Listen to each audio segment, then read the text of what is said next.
Hey guys, welcome to the stream. This is Rod Arriagada coming to you live from the Hidden Pocket Billiards Bar and Bistro. We're here today for the second annual Gordo Black Memorial Tournament, 3-day event running from October 17th to the 19th, and we're now in day 2 of the tournament, which is the high bracket day. So let's just get into the tournament real quick. All right, so we'll run this clock here. It's currently 4-1 for ERROL Cameron against TITO Puente, who's at the table. And it is a race to 5, as you can see there. This is a second round matchup from the A side.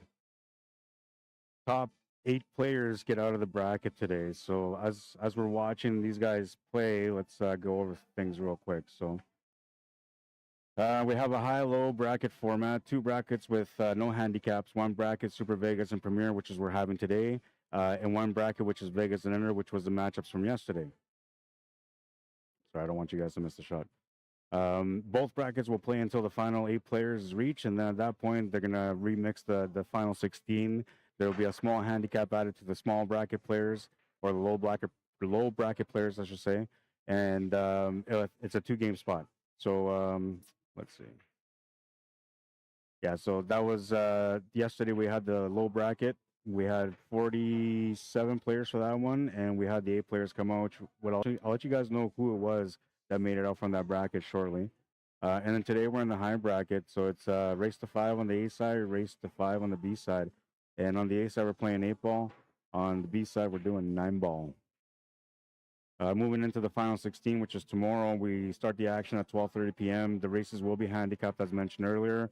So top 8 low bracket players are going to get race to 5, and the top 8 high bracket players will race to 7. When it comes to the championship match, it'll be a 1-set final with the A side winner having the choice of which game they want to play, 8 ball or 9 ball. And then the 2-game spot is applied still, but it's an extended race. So they're racing to 9 and for the high bracket and race to 7 for the low bracket. We kind of expect it to be 2 high bracket players to be at the final, but you never know. There's some low level or no low level, but Vegas and under players that are pretty good, very competitive, and have the skill to be able to compete against these guys, especially with a 2-game handicap. So anything can happen. All right. Tournament rules are simple: double knockout, alternate breaks, 8 ball on the A side, 9 ball on the B side, straight races are for the finals, 16 in the finals.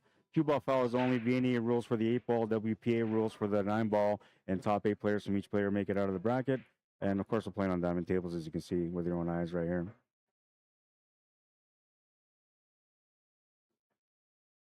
This is Earl at the table. I have a match, so do I have that thing still? I'll try to update in between. There we go. Because I got to get my game started, and it might be my opponent's matchup. I'm on table 4, so I have no idea where that is. Oh, I think that's in the Moscone room. Okay, so I'll be back, guys.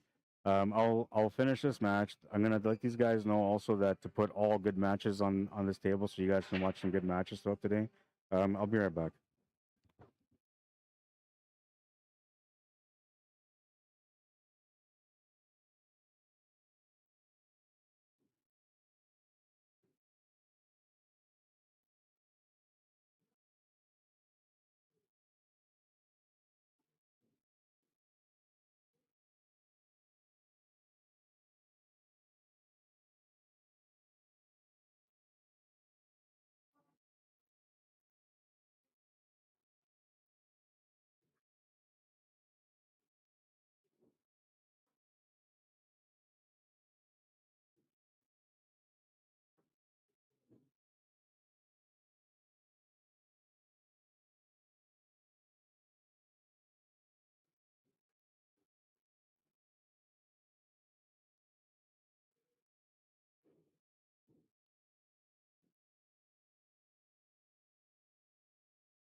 All right, so that's Corbin at the table. Looks like he's getting a chance here. I told these guys that this is the TV table moving forward for today, and so they're gonna, get matches going on, and it looks beautiful, man. Nice little setup. Maybe I should bring this back a little bit. Give me 1 second. That way you guys get a little bit of the atmosphere in the background too. And I think that's kind of, I don't know, it's good. It's good, man. It's good. So you're gonna see, like, I'm only running one camera right now. Are we playing in there? Okay. Okay. Let's zoom this out a little bit. Bring this up a bit. Back a bit more. All right, there you go. So now you get a little bit of the atmosphere in the background too. You get to watch some pool while it's not manned. And I get to play my match real quick, and we'll see how that goes. It's 9-ball, race to 5, quick action. Everybody's a good player, so it shouldn't take too long. I'll be right back. Well, I'll be back in between, I guess.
All right, so that there means that ERROL won the match. It was a race to 5. We'll update it here. And we're going to get another match coming up to us right away. I'm just waiting for that match to come up. What else could I do? Yeah, somebody's going to come on that table and warm up for now. So we'll just leave it at that. But there will be another match coming up shortly. So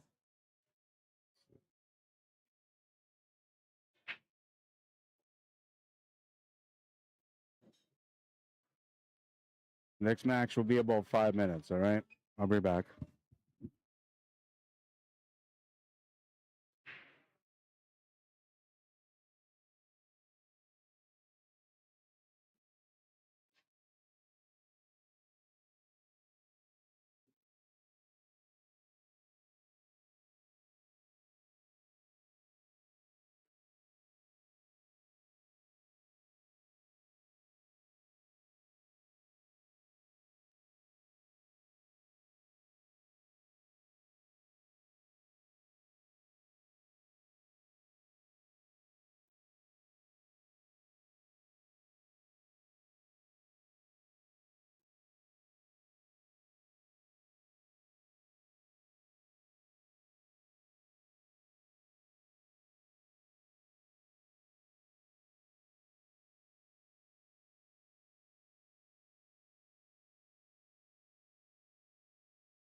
All right, so I'm back, and I need one of you guys to let me know who won the last match. Was it Mike or was it Barry?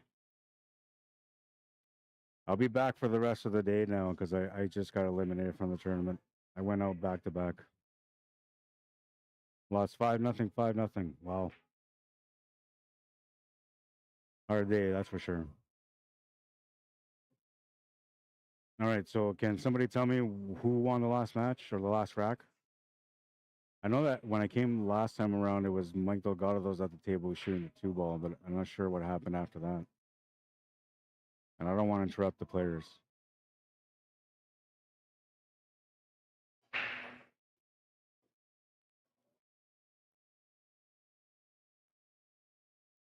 kind of want to zoom and get a little closer on this table, but at the same time, I kind of like the atmosphere in the background. It's nice. I guess I'll check on YouTube, see if somebody answered the question for me over there. What's up, Pakinswa? Can you tell me who won the last game, bro?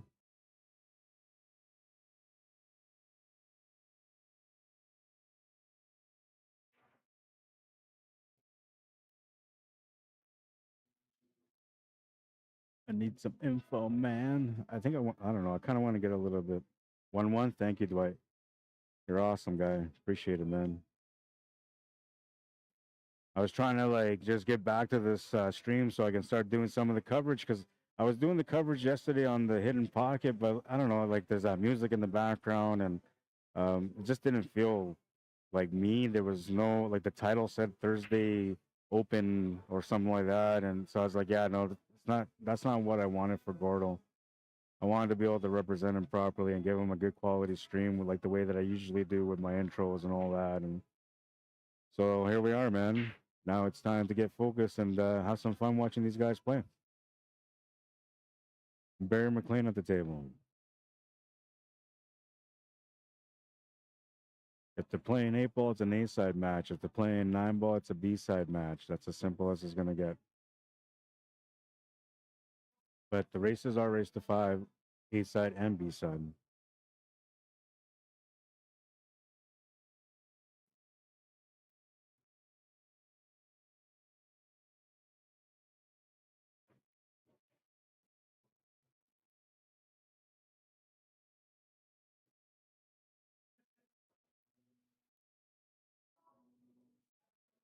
Got a situation there with that 6 and 1. I feel like he has to break into it, so that's the reason they played the angle. But I also feel like he's slightly short on the angle, so he might have to force this a bit.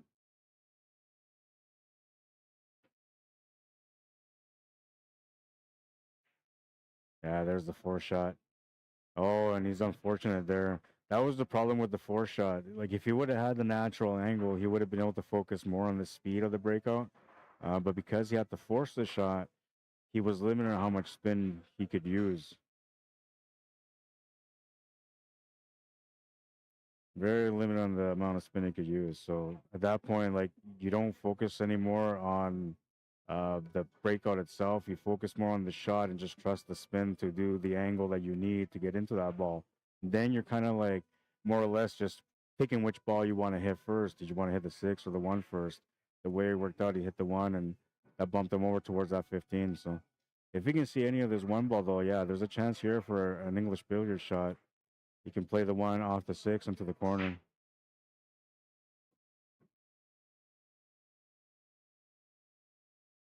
We'll see how that works out though. I mean, you have to know your spins and you have to know the contact point. So here, like what he's doing is the right thing. First, you got to look at the like where the ball will come off the 6 to get to that pocket. Now then you got to see like if it's a natural point, if you have to add some spin, if you have to hit it thinner or a little bit thicker at that point. So all those little factors are what decide whether or not this 1 ball is going to go in. And on top of that, speed of the shot and the stroke behind it, the choice of stroke that you put behind it, also makes the difference on the shot, making this one of the most extremely challenging shots for a player when they're in front of it. It's not easy. That's what I'm getting at. And if he's able to get out here from the shot, it's gonna be like a pure, beautiful thing, man. Because I'm telling you, you have to be perfect. There's a lot of little things in this, and I usually say like the more what the more there is to the shot, like the different things that are added to the shot, the harder it becomes.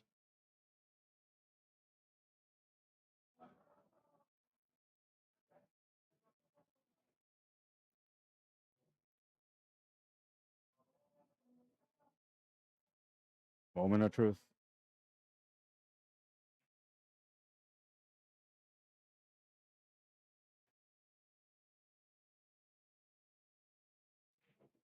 It's got to be that tight. And it looks like he has to just thin the one and then come off the 6 ball thin as well. It's all about the speed and how thin he hits it. Oh, nice try, man. He hit that a little bit too thick. Or maybe not thick, but maybe the point was off just by like a quarter of a tip. It was a nice effort, though, and it was that difficult. I mean, you can see here from the experience of Barry McLean. He's a really good player, has a lot of experience, has been in a lot of big tournaments in his lifetime. And, you know, you're facing a shot like that, and he comes off by about maybe like 3 inches from the pocket. It tells you how difficult that shot really was. Also, it tells you how much he wasn't able to see of that one. Like, the more he could see off the one, the better he was. He could barely see any on it. Considering all those factors, though, it was a pretty good effort. And, well, Mike Delgado will get to the table as he is and trying to work it out. Too much angle on the 11 ball, so he's going to have to decide what to do here. Either draw into one of those 2 stripes on the left or play it through, try to get up for that 14, try to get on top of the 12. That's another option. You're not going to be able to hold it there unless you try to, like, hit it pocket weight, and then you got to be pretty accurate. Yeah, so that was one of the options there, drawing to one of the 2 stripes, so he's done that. I thought actually he was going to try to get up for the 14 ball. To me, that's what made the most sense there, but if that is a 14, I can't even tell from this camera angle. And I can't see the table from here. Oh, yeah, it is a 14. I reached over to look. I think I'm going to switch the balls next after this and put the Predator balls on this table.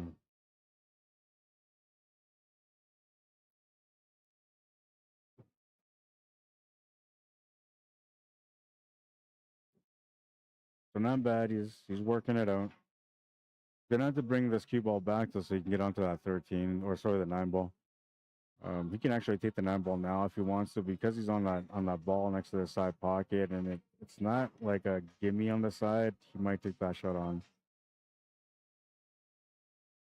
15 is in a decent spot, but he probably might want to open that up a bit too, or try to get onto it so he can get into the side pocket a little bit more accurate. And this shot here kind of gives him that angle to get onto that 15. See if he uses it. It'd be a natural line with follow through. I decide that this is a trouble area, so, and I don't think it's a bad call here, just because like they're so close to the middle of the top rail that if you have to take a long shot on one, that means you got to go up and down 2 rails for the next one. And the more you do that kind of stuff, the more likely you are you're going to get into some sort of trouble. And good players like Mike Delgado, they usually don't do that kind of stuff. They're always looking for the best place to get the cue ball on, and the best angle to be able to deal with their difficult situations at the table.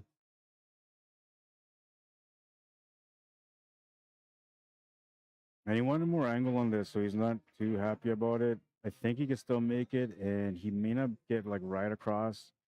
The only way he could get right across if he was to like thin out the contact and then um, hit it firmer. Right? You have to kind of 4-stroke it. Yeah, he 4-stroked it. It was nice though.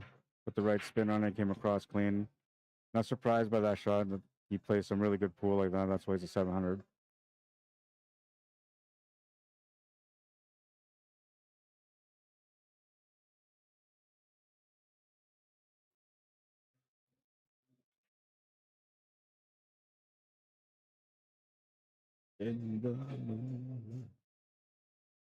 All right, so he's just trying to figure out which way to go, forward or back. Most people would just kind of go back here, but it looks like he's going forward.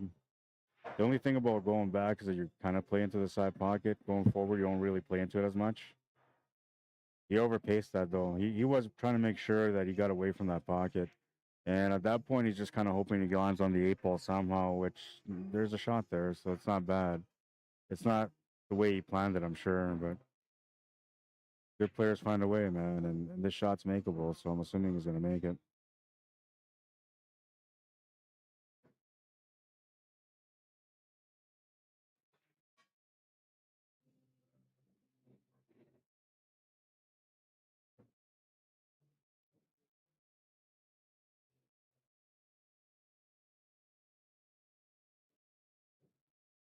Easy peasy, he says. As long as you get a shot, you have a chance, and he definitely took advantage of that chance.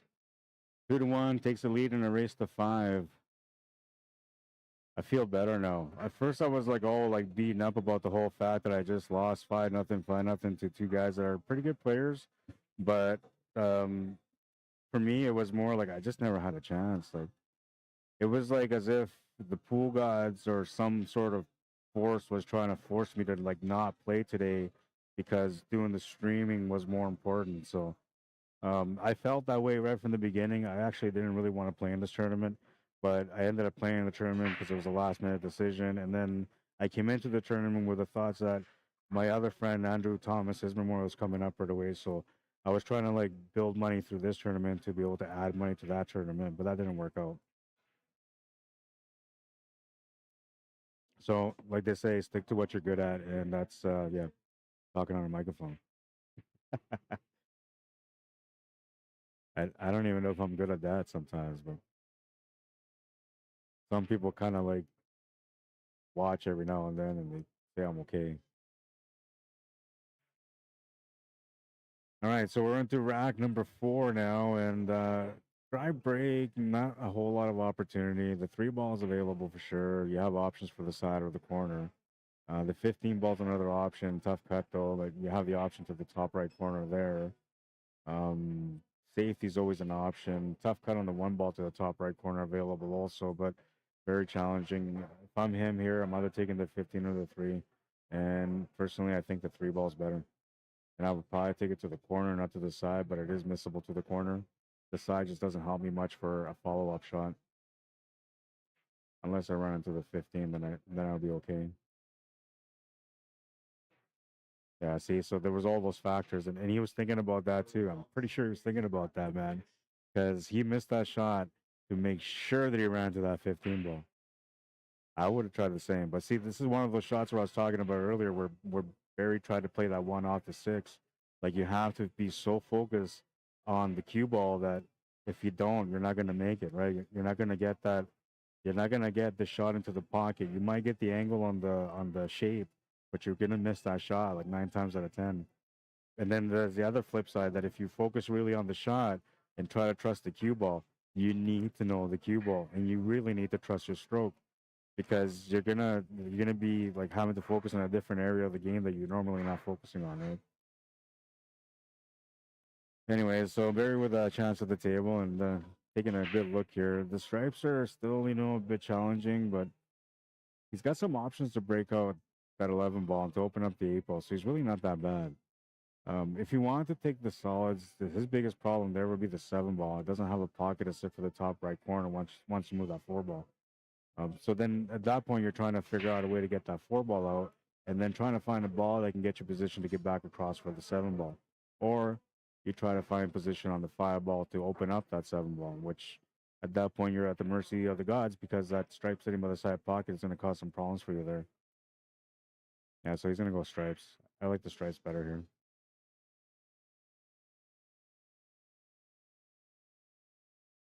All those things are what a player kind of goes through when they're looking at the table and analyzing it. They're thinking about all the ups and downs, the positional shots, knowledge, like what do I feel comfortable with? Like if there's like say you have to play a billiard or you got to play like a 3-reel breakout and you're not comfortable playing like that kind of speed on your cue, then like those are the things, right?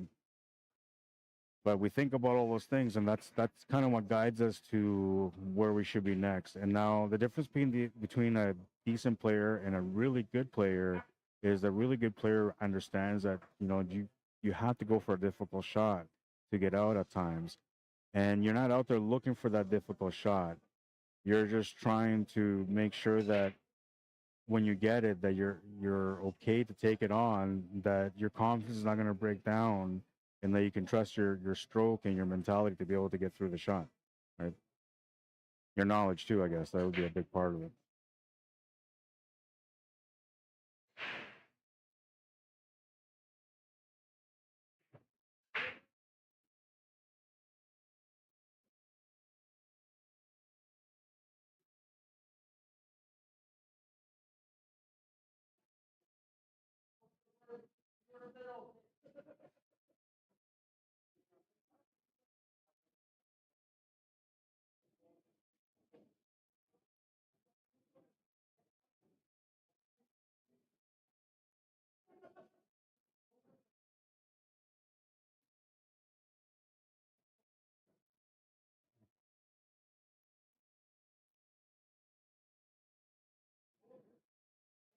I'm not sure.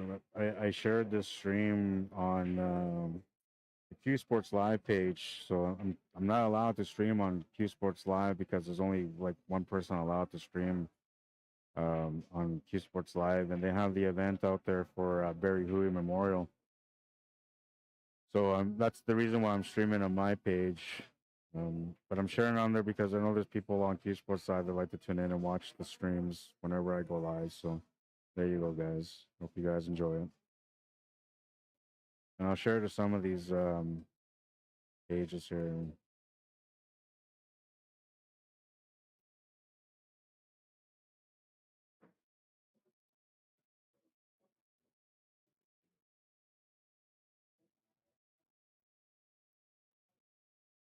We had Yvette Capel playing in the tournament. Not sure how she's doing. If she's still playing, man. I haven't seen her in a little bit. She had a tough match though. She played off the hop. She had to play against Darcy Gilks, which is, in my opinion, one of the guys that's for sure going to come out of the bracket. But I don't want to give him the commentator's curse. So even though I just kind of said it, I just feel like with his knowledge, his experience, the way he plays, he's always a favorite to get far. A really good friend of both, Gordo Black and Andrew Thomas. So he plays with a purpose, especially around this time of year. And yeah, you're gonna see that he's gonna be one of the guys. I'm pretty sure. I think the winner of this match here too is gonna be one of the two that gets through. The other one on the B side, well, it all depends on how things go there, man. But it's 9-ball, so anything can happen in 9-ball. Anybody can beat anybody there.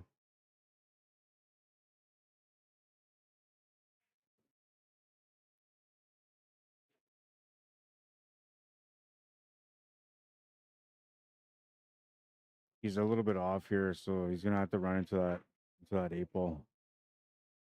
Or sorry, that's a 4-ball. You got to make the shot, run into the 4-ball, and he's got to make sure that he doesn't push the 4-ball to the pocket. And if he is going to push the 4-ball to the pocket, he's got to hit it with some, merit. Either make that ball go into the pocket or make that ball bounce out and away from the stripe. That's the goal.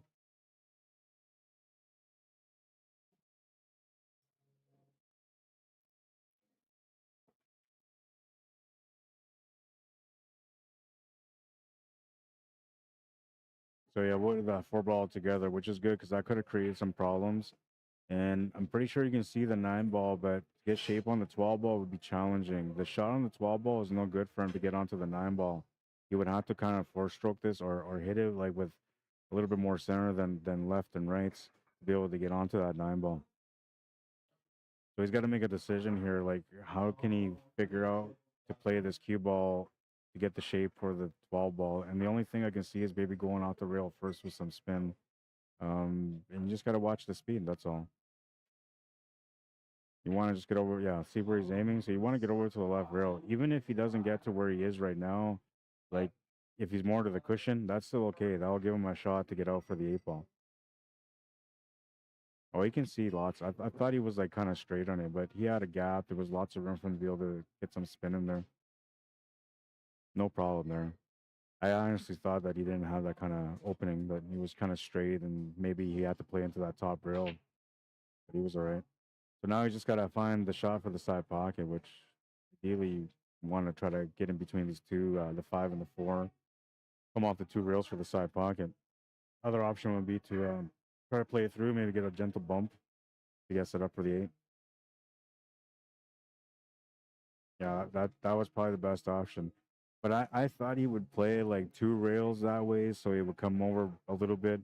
Kind of like, how Mike had that 8-ball to the side to set up an angle like that, which obviously it's not comfortable, but at least he would have had the shot on it. I'm not sure if he's got the shot on it. It looks like he does. He's aiming for it. Now he's calling it, man, so he's got to be able to see enough to make it. I thought he came up short. He came up pretty good. I might have to zoom in on here on the stables just so I can see better. Yeah, vision problems. That's why I gotta get the predator set, man, so I know for sure.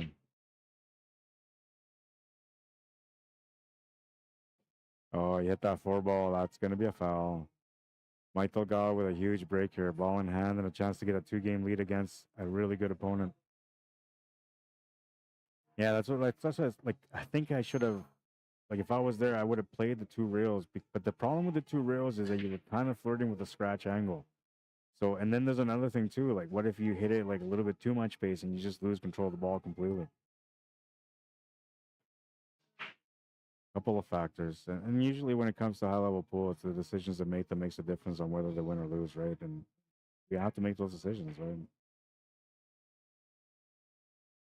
Some days you make all the right decisions and everything is beautiful, and other days, well, like me in the commentary booth. Time out, man. That's enough pool for you, guy. All right. So everything's out on the open here for him. There's no real situations that I can see personally that anything that makes me feel like this would be a problem ball for him. I think he should be out here. It shouldn't be a problem, and it's going to be routine. But one thing I would do if you're watching him play right now is just pay attention to the way he chooses his pattern here, because like how you play, the choices you make, right? I was talking about here. Here, I would probably go forward a little bit. You might drop back so you can get a better setup here for the three ball and then finish off that way. And so he decided to play for the three ball. Now I'm thinking that, you know, he's going to want to address, I guess the balls on the top of the table are the ones you want to get out of the way. And then that two ball would be the out ball. But you don't have to. You can make the three and then play the two, draw back from the two, play those two at the top, and then that's going to be okay too.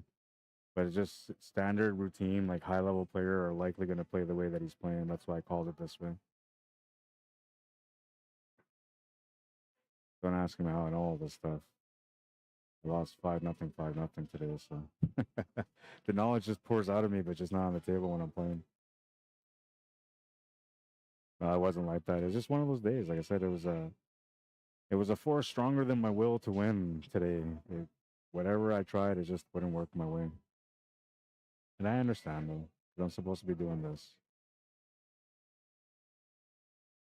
And it's a great honor to be able to cover this event, honestly. Like, Gordo Black was a special guy. Those of you that are watching that are from Winnipeg, you guys know, like, Gordo was a special guy. He did a lot of great work for a lot of great people, and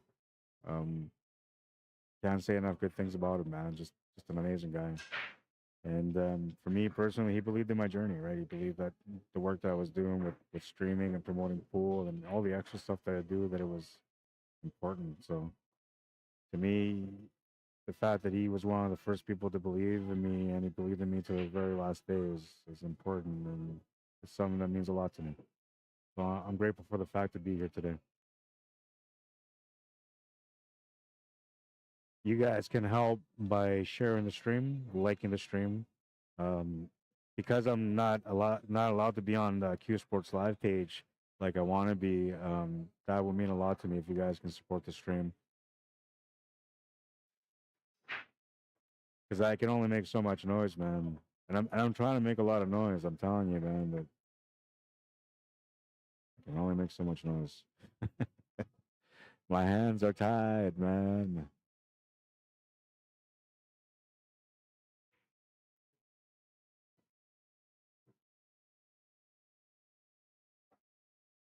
I don't know. Did I update that? Okay.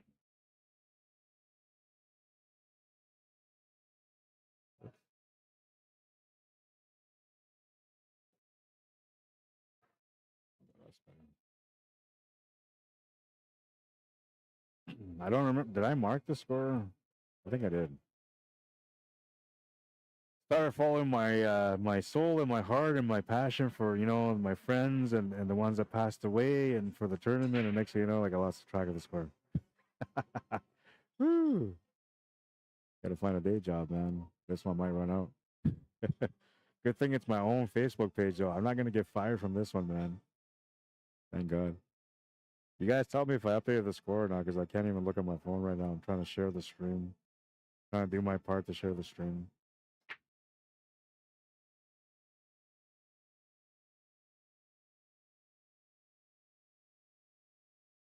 Now, a little opportunity here. This is the way this battle's supposed to be, though, right? It's supposed to be back and forth, man. It's not supposed to be one guy comes up and just cleans every table. So a chance here for Barry to get back in the match, down by 2 at the moment, or 3, depending. I'm pretty sure it's only 2. Go check the comments on my computer. Hawkins, well, man. Good to see you. Been a while, man.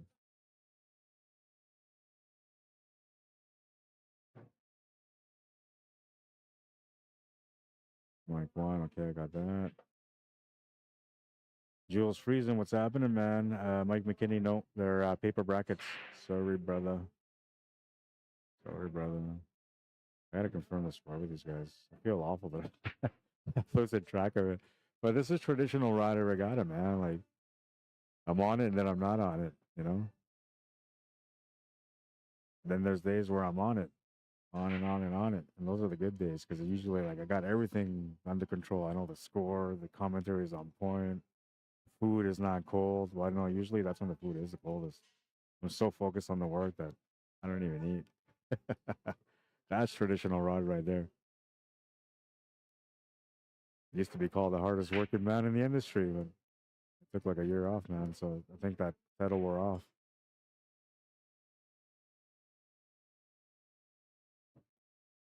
All right, so he's got this puzzle opened up now, and it's just all a matter of the shot selection. That 8 ball only has a shot to the side pocket, so he's got to find a ball that gets him up table.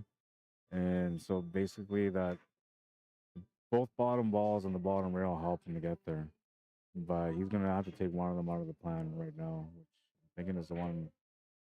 Oh, he's trying to go to the corner. Okay, that's good. The only thing about this, though, he had to get pretty perfect, and now he's in a spot where like he has to draw between this 1 and 5, and I think the angle's a little off where it might take him more towards the 5, so he might try to four stroke this a little bit just to get over the 5 a bit more to the right.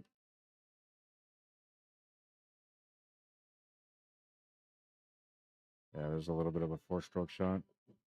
That's going to get him nice and clean into the open. Brought him a little bit closer too, so he's not losing that control of the cue ball that would have been a bit of a problem. And yeah, so the way he's looking at the angle, let me see, I gotta do this over here. I forgot to do that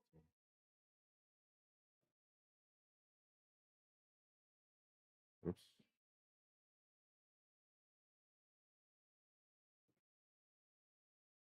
There's some creative space here. Okay, so what I was trying to say that he could have put the cue ball like a little bit higher, but he tried to make sure they had a back angle to go up table in the most natural way, and that's the only reason he kind of came up short there. But he had a good chance, and Mike Delgado is gonna do his thing here. Great opportunity for him, so he's gonna take advantage. He usually does anyway.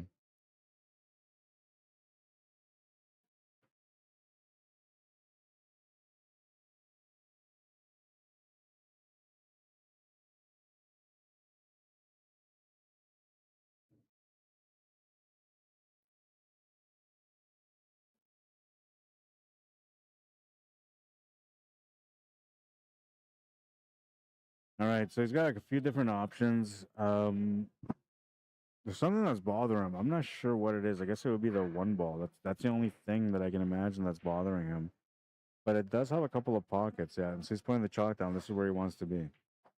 And I'm not sure. Like, the reason he put the chalk down is so he can see his true line off the 7 ball. That's what he was looking at, to see the true line off the 7 ball and see if he can get to that point. If he can't, then he's not going to play through.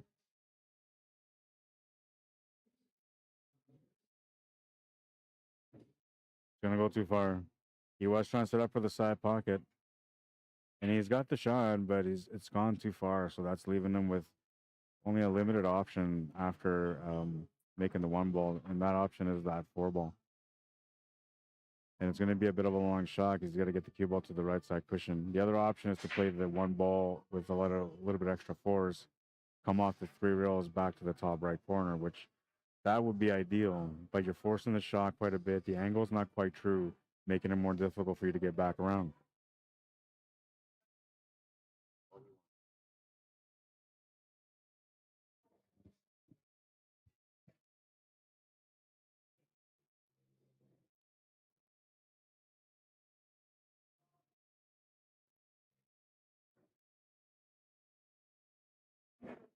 All right, so let's see if I can kind of show you guys here. So here's the cue ball. It has to go here. From there, it has to reach this pocket. All right, so here's the angle.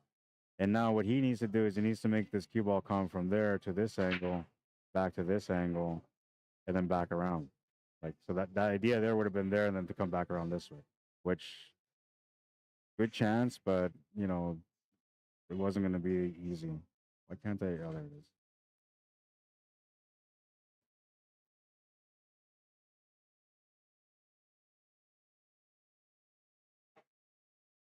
And now, like, he ended up running into trouble anyway, and so he's got to find a safety, which is going to be very difficult. That's out of that, you got to go huge here. Maybe do a back cut on the 4, which that's got a scratch angle on it. I'm not sure I would go for it.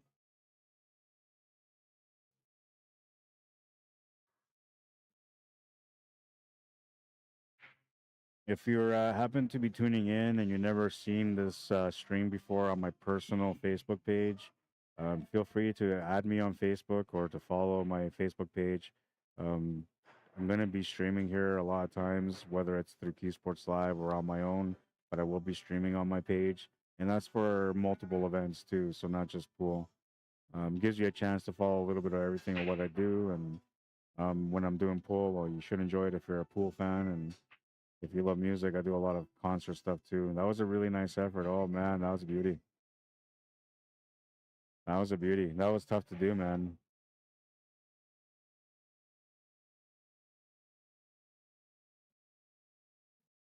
That was a beauty. Jazz dropped.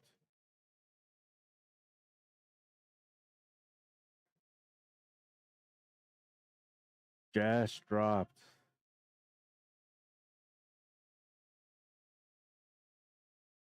And he doesn't really have an O yet, so he's gonna have to play the safety anyway.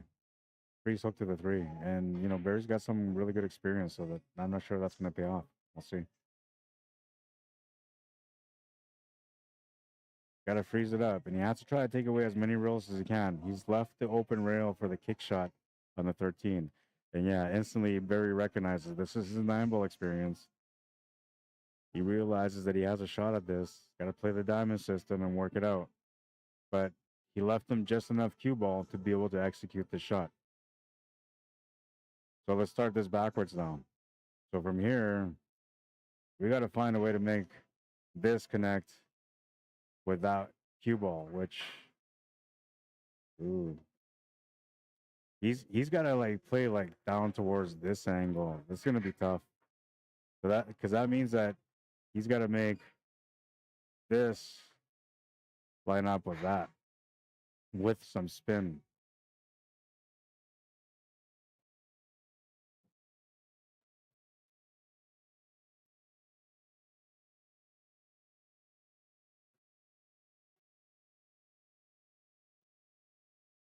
Oh, what a beauty, man.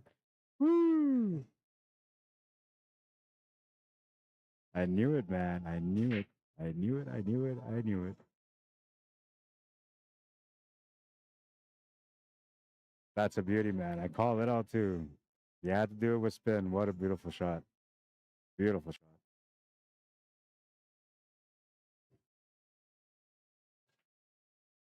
There's my reward for today.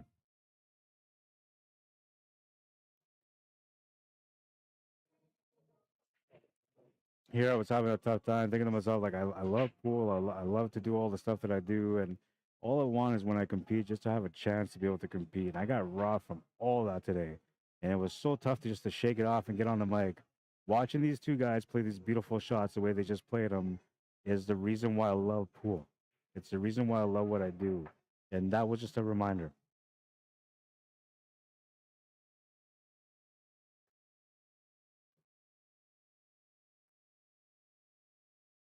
This is challenging still. He's not, you know, straight on it where he'd like to be. He has a rolling angle towards that 8-ball. And so you got to figure out like how to slow down the spin, get enough pace to get it to the pocket, and then still hold a decent shot on that 8-ball. Got to be paying attention to the cue ball on this shot. Oh, he forced it a little bit, man. He wanted to create the angle. He's going to get Mike that game. He's not happy about it.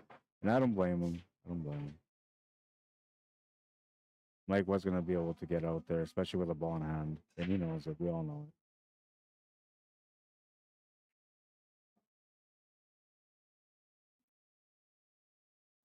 So Mike the goal to break. But this was like he deserved better, right? This was a beautiful kick shot. He deserves so much better. And then the worst part about it is like he almost ended up perfect, almost perfect. The difference on him being perfect and not perfect was about maybe like a quarter of an inch. It was that close. So like the way he played it is because he realized that he had a sliding angle towards that eight ball. So he tried to use that sliding angle to open up that eight ball instead. And I'm not sure. I think like the best option there for me, anyways, I probably would try to hit it soft, like pocket weight only, and just set up for like a weird cut either to the corner or the side on the eight ball. But I'm not at the table, and today the way I've been playing, I probably would have been hooked anyway. Doesn't matter, man.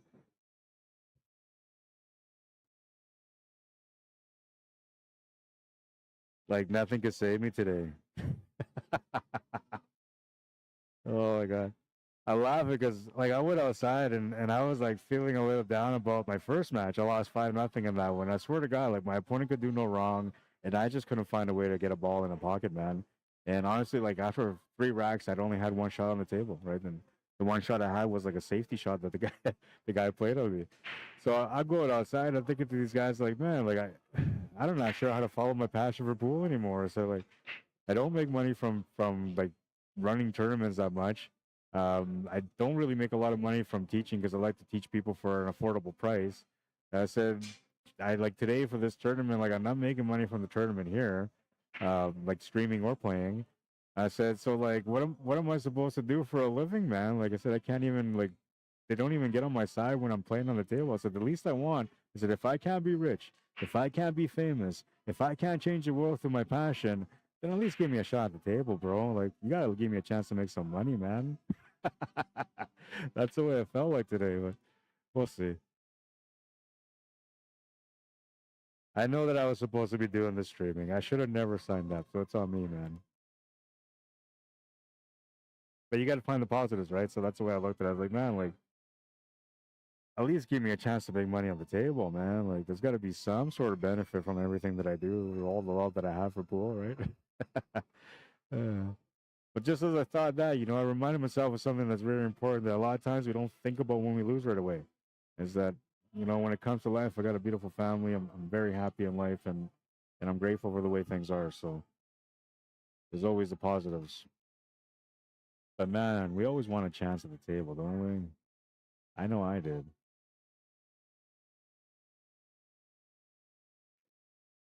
It's gonna be a tough shot. He's trying to go off the stripe in the side pocket, I believe.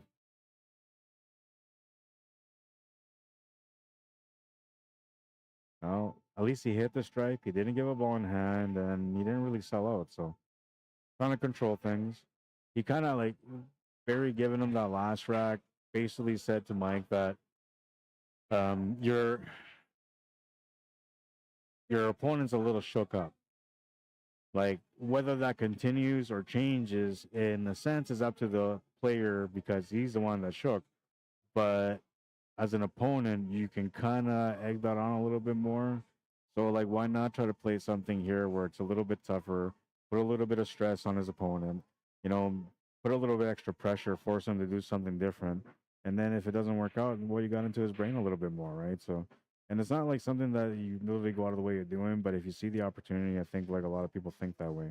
I usually don't, but I acknowledge the opportunities when I can be like that. Um, I don't know. Ask You can ask some. I don't know. People know. Trust me. When I can get down and dirty and get even, a lot of times I choose to be the better person. So,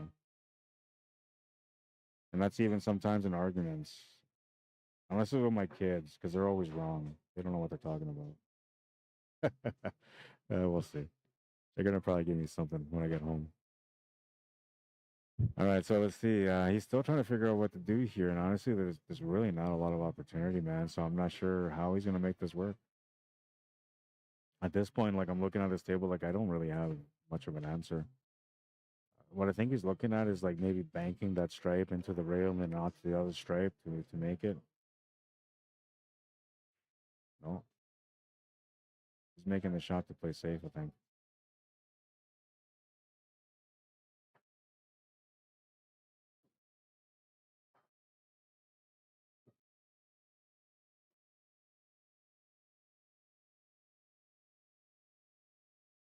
I'm pretty sure this is what he wanted to do, just to get onto a spot to play the safe. But I don't know. He's a good player, man. So like some situations like this, it's kind of tough to read a good player because they might just feel aggressive here and just try to do something special. But I think from the years of watching Barry play, I feel like he's going to be a little bit conservative here, and that the whole idea of him getting the cue ball up to this table, to the top of the table, was to play a safe here.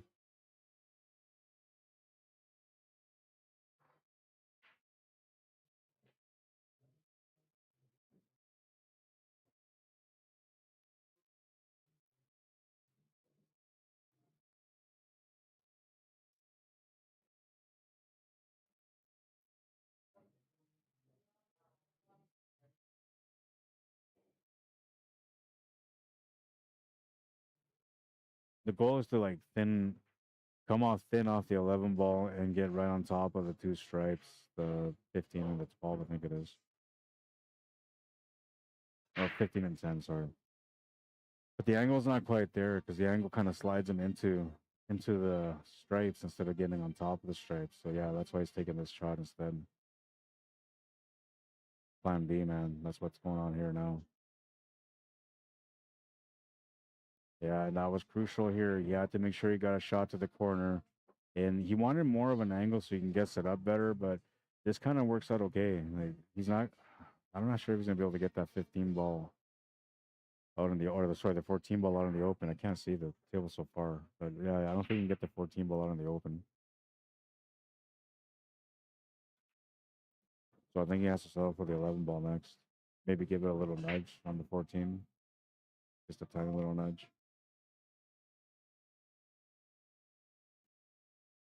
No, he drew back instead. Okay, I like that option. I'm not sure what he's going to do here, though. I mean, he's got the shot to the corner. Well, I guess he's going to try to go off the stripe to open up the stripes. Yeah, that makes more sense. He'll go off the 10 ball here. If he hits this properly, cue ball should run towards the 1 ball, and he should have a shot to the same corner on the 10 ball after. He could play the cue ball off the 1 ball and then push it towards that 8 ball a bit more, but I don't think he's going to want to 4-stroke this too much. I think it's more about like getting a nice little nudge off that 10 ball, getting the cue ball over to the 1. That's as simple as you get here.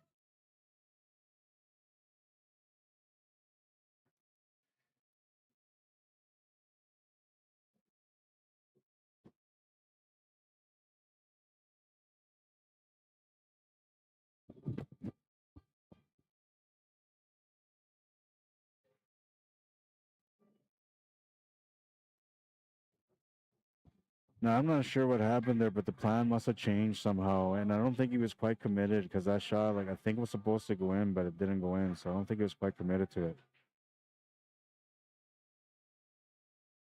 I honestly thought he was going to try to just play it gently off that ball, but maybe that didn't work for him. Maybe there was something like, the way he was going to contact that 10 was going to push it in the wrong angle and not give him an out.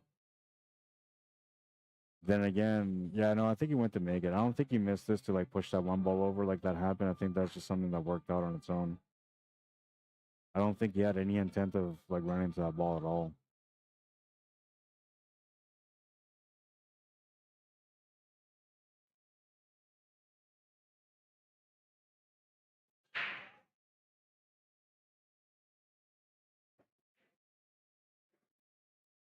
Going into an hour in this matchup. And like it seems like it might be a long time for this matchup, but honestly, it's really not, man. Because like these guys, like I said, whoever wins this match is gonna have a chance to get out for sure. And I wouldn't be surprised if this is like the 3rd round. So like this could lead to the next match that gets you into the final 8. It could be that important of a match. Both players know each other well. They have a lot of history playing against each other too. So a lot of mutual respect, and they're both trying to play their smartest, best game against each other here.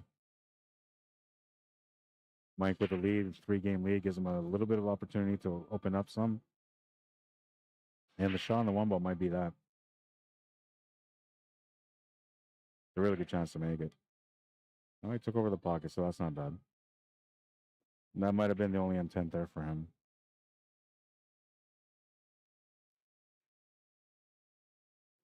That's a tough spot to be in for Barry. Got to figure out how to play the bank, play the safe, and not leave anything for your opponent. I mean, he's got a few options around the pockets already.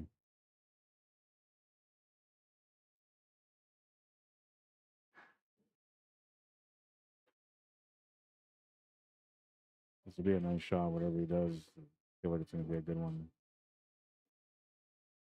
So he made sure to put that cue ball right up against the top rail. That tells me that that one ball is not right over the hole, that it's leading in a way where like you have to get below it.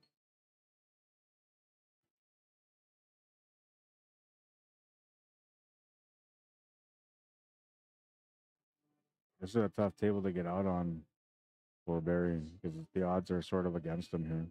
But he's doing his best and he's playing a smart game right now. Yeah, but that was the problem, is that Michael Gala just had too many open balls that were kind of close to a pocket. So any kind of shot wasn't a chance for him to be able to get going on this rack to close out. And now, like, the puzzle is a little bit clearer because he's got, you know, he made the first shot, which was the difficult one, and he's got position here with some angle on this one. So the world's his technically at the moment. Cue ball control shouldn't be difficult for him to be able to get onto the next shot. He can create whatever angle he wants, basically, with the angle that he's got right now. But I'm wondering, like, he's looking at that one ball quite a bit, man. So I'm gonna take a look at it myself here with the glass. Pretty open. I feel like as long as you get the cue ball to the rail, you could even play through and around those two stripes. So I don't think the one ball's a concern, but he's looking at it like it's a concern. We'll see what he ends up doing because of that look or because of that thought process. He might have been thinking to take that there, and kind of funny on it.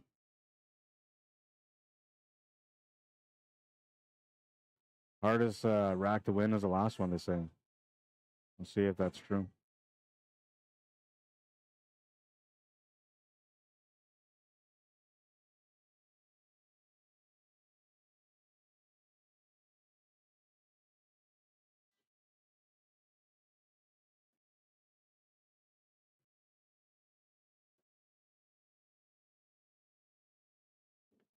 And like, so you can make this four ball to the bottom right corner, but it really doesn't do a whole lot unless you know, get this three ball out of the way. So I think he's in that spot right now. Decision making, like, it's either the three or the four.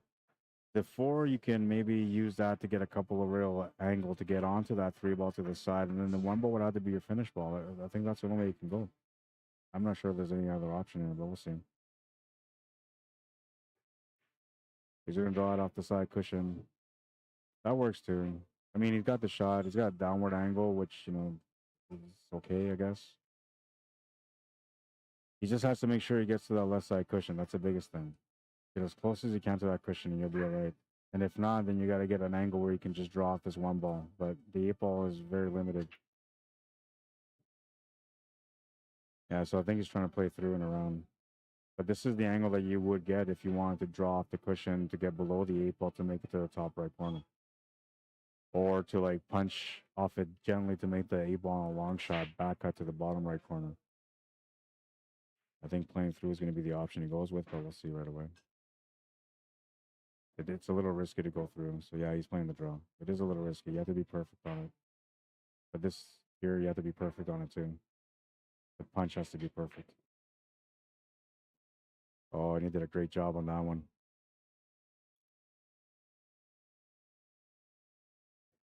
Close out the match.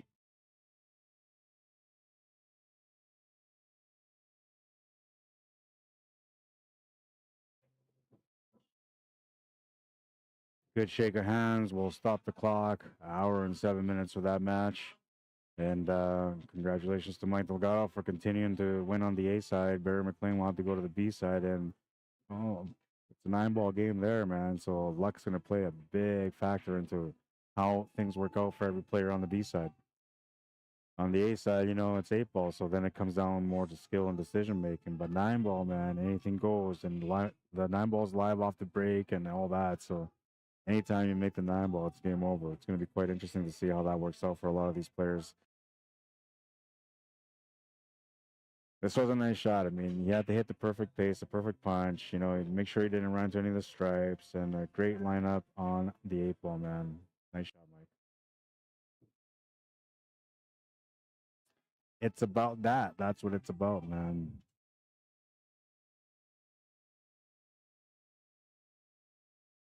It's about being able to control that cue ball as best as you can, limit the opportunities for your opponent, and capitalize on every opportunity that you get. You can do that every day, man. You're golden. But we all know that's not a reality unless you're putting in, 8 hours a day, at least 5 hours a day on your own table at home, and you're working specifically on things, which a lot of us are too lazy to do, man. That's why we end up playing pool league only. Watching all the other people living their dreams while we just keep playing pool. Yeah, I wonder if I guess it would be illegal for me to bring that in. I was gonna put on the Reyes Cup, but yeah, I think it's copyright, so I can't do it. But I could maybe put a picture on the screen. I was thinking.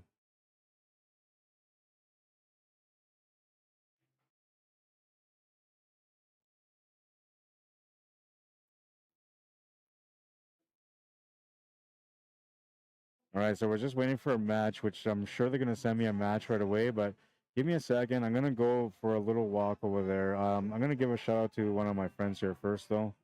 It's Mr. Ellison Duque Jr., sales consultant at Birchwood Honda West. Oh my God, I had to get some more sleep last night, honestly. You can check him out. They're there all the time. He's at Unit 75. Oh, I can't remember the number. 3965 Portage Avenue. Let me go over there. Check it out. Pretty sure that's what it was. Anyways, here's the website, so you can go check them out. If you're looking for a vehicle, when it comes to people that I know, that I trust, and I know they're not gonna screw me over when I need to call them for something, this is one of the guys. When it comes to vehicles, and I think about like who I want to deal with when it comes to like a financial investment, because buying a vehicle is not just getting a car that you're gonna get rid of in a year, right? It's a financial investment. You're gonna have it for 3 up to 5 years, maybe, depending. You want to make sure you get something that's good, that you don't have to worry about fixing and repairing all the time. You don't want to buy a lemon. That's what I'm getting at. And sometimes I'm not saying who or where, because I don't really know for sure, but I've seen it through other people that I know. You're gonna find that weird person that just wants to make money off you and doesn't really care about what your wants and needs are in regards to what you're trying to buy for yourself and your family. This guy won't do that to you. Find them at Birchwood Honda West. I promise you, he'll take care of you. Let him know that you've seen his ad here on Facebook on my Q Sports Live page, and let him know that I said he's an awesome guy, because I truly believe he's an awesome guy, and not just because he bought me lunch, but it does help. I like to say thank you when somebody buys me lunch. All right, so here's our next matchup. I didn't even have to go look. This is a good one. Emery Cameron against Billy Thompson. It's gonna be nice.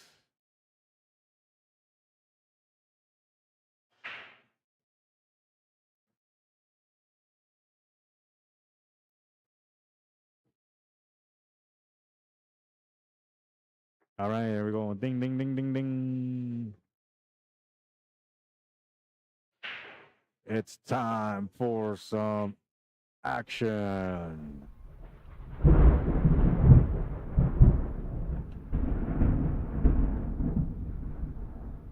I demand it. I demand it. Oops.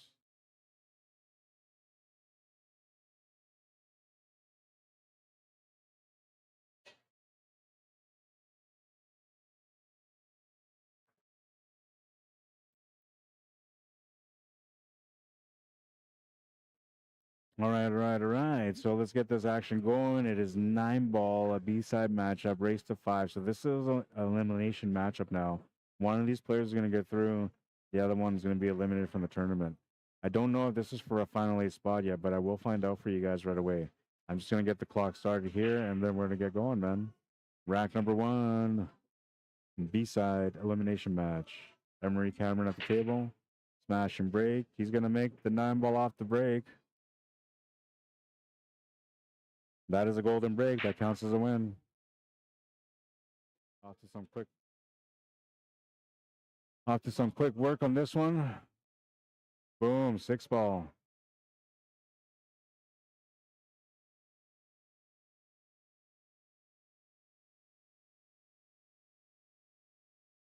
Golden break. Golden break. All right, I'll be right back.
Okay, so I'm back, and this is B-side matchup. They're 3 rounds away from the final 4 on the B side, and they're 2 players through on the A side right now, and 2 matches remaining on the A side still to get out in the top 8. So Shannon Ducharme got through, and the match between Barry and Mike Delgado was to get into the final 8. So Mike Delgado makes it into the final 8. So does Shannon Ducharme. And then we have Barry McLean, who's now needs to win 2 games to get out of the bracket. This one here too, it's two games away from getting out of the bracket. So these are very important matches now. We'll start the clock. Sorry about that. I should have started already.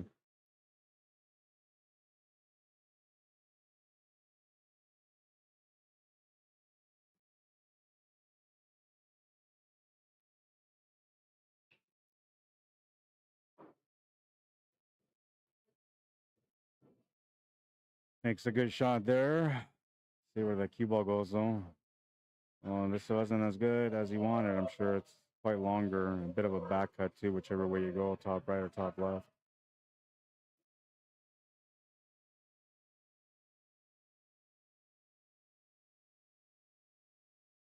Gonna come up short.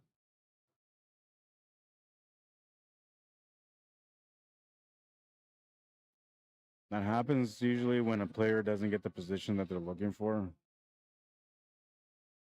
And then they kind of have to like just come up with something different. And because you weren't really like looking for that shape, you're usually not prepared for it, typically.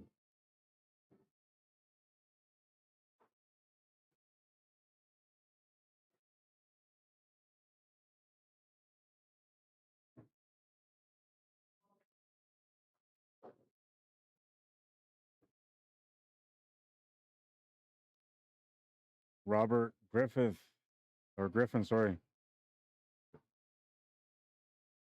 Welcome to the stream, man. Robert Griffith says, "Good day to you, Rod."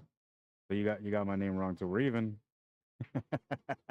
I call it out right now, Robert Griffith. We're even. I mispronounced your name twice. Oh, but I said we're even, so it's too late now.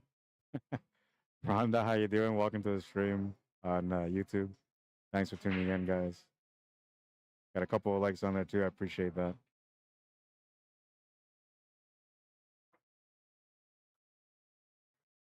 So the shot is challenging as it is, but the angle on the cue ball is kind of funny too. So you're trying to make the shot. You need the whole shape for the 9, but you got to put more pace on this. Not as easy a shot as it might seem to some people. But puts that extra pace to come around, and perfect. Kid plays pretty good. I'm surprised he's on the B side, man. He's an up and coming player though, still. Very good one at the moment, but still up and coming. 2-0 takes the second rack.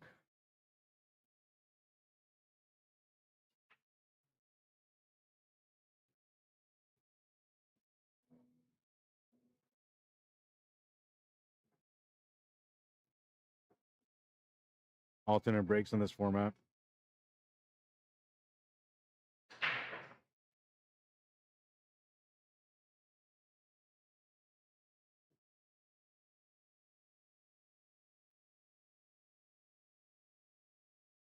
We do have Q raffles here as well. So if you're in Winnipeg, Manitoba, and you want to find like a way to buy tickets for this, let me take this down first.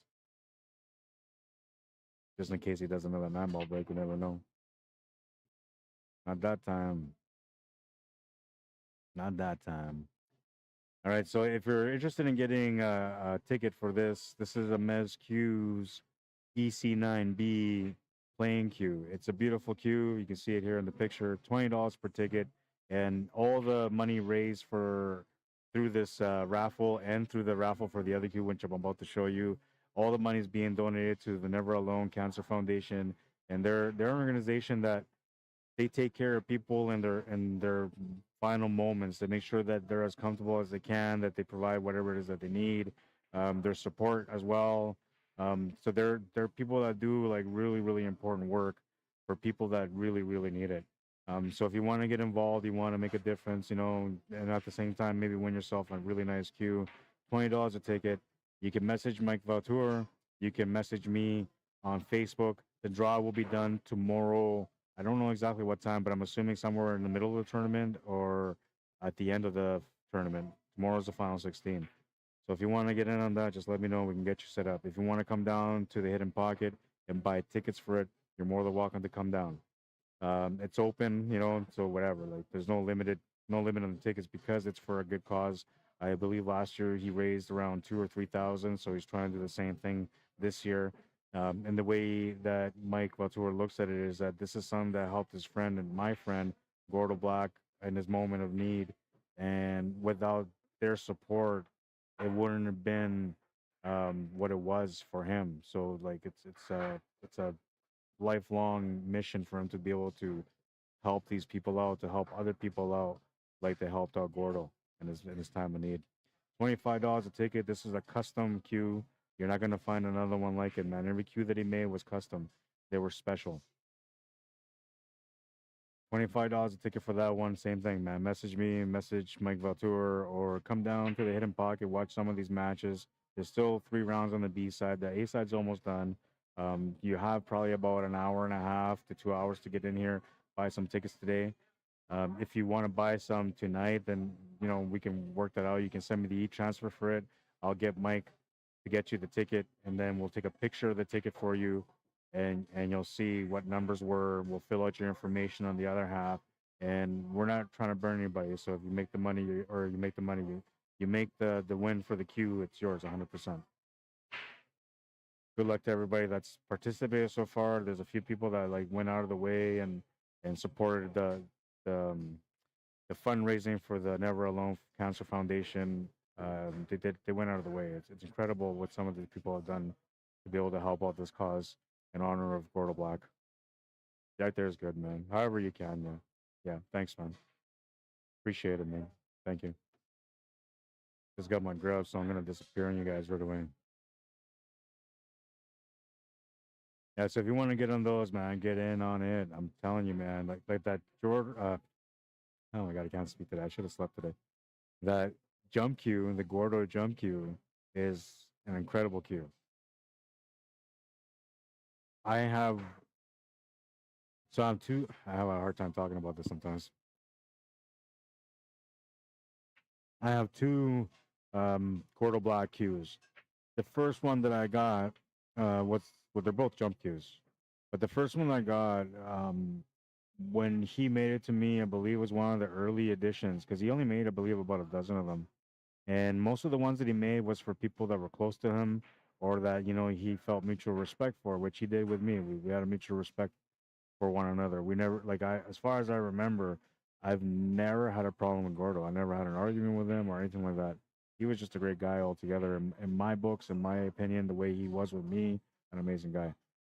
So he made me this cue, and I played with it for a long time, man. I swear to God, that jump cue just jumped everything. It didn't matter, and the way he built it, like he made the tip blend in with the ferrule, so that way it would never mushroom, and I never had to replace the tip. He did a really good job with it. And then the only problem was that the finish, because it was one of the early editions, the finish on it eventually kind of wore off. And it started wearing off to the point where like you can almost peel it. My kids started peeling it, my little ones. They started peeling it a little bit. So then I was gonna get it fixed to get it, rebarnished or whatever from Gordo himself. And that was the goal, but then he ended up passing away. So I never had a chance to be able to replace that one. And well, not replace it, but to get it finished. And I kind of want to get it finished, but I just don't know if I can trust anybody to do the finish work that would actually give me the cue back because it's a rare cue, man, and it doesn't matter how much people sell it for. To me, it's a special cue. It's worth so much more money. But I just got another one from marketplace ad, and so I got two of them now. And the second one is the one that I'm using, which I love. Special cues, though. Go check them out. Come down here to the Hidden Pocket. You can be here all day tomorrow too if you want to come check it out. The Sunday Open is on, and we have the Final 16 going on tomorrow. So there'll be lots of people here to play. You have a chance to be able to buy tickets tomorrow too. All right, let's get back to the game here because I'm a little bit off. I talk about things that I love and I just kind of get carried away. Missed shot on the two ball in hand for Billy Thompson. Great opportunity here. They are playing 9-ball, so the 2 is up, the 3's ball is next, and then the 4-ball. I believe that's a 4-ball. Yeah, that is a 4-ball. It's sitting on the left side cushion. Pretty standard table, but even when it feels like it's okay, like everything's gonna be okay, sometimes they get into trouble here on the 9-ball. So he's gonna do his best to get this finish.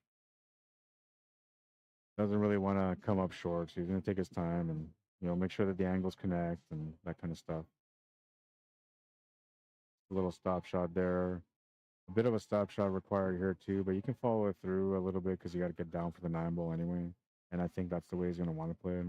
The other way is you can draw it off the cushion, but I don't think that's necessary here. Yeah, so he just kind of played it through. A little bit of toss, but not much. And all he really needed was a shot on the 6-ball. He was good for the 9. Just like that. Doom, doom, doom. Just like that. Playing some music in the background. It's got me going, man. 9-ball is in, and Billy's on the board. It's 2-1. 9-ball elimination match. 2 matches away from getting into the final 8, both these players.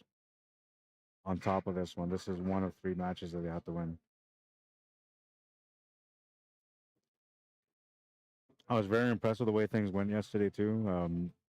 We had 47 players for the lower bracket, and we managed to get everybody done by, I think it was like 12:30, 1 o'clock when they were almost done.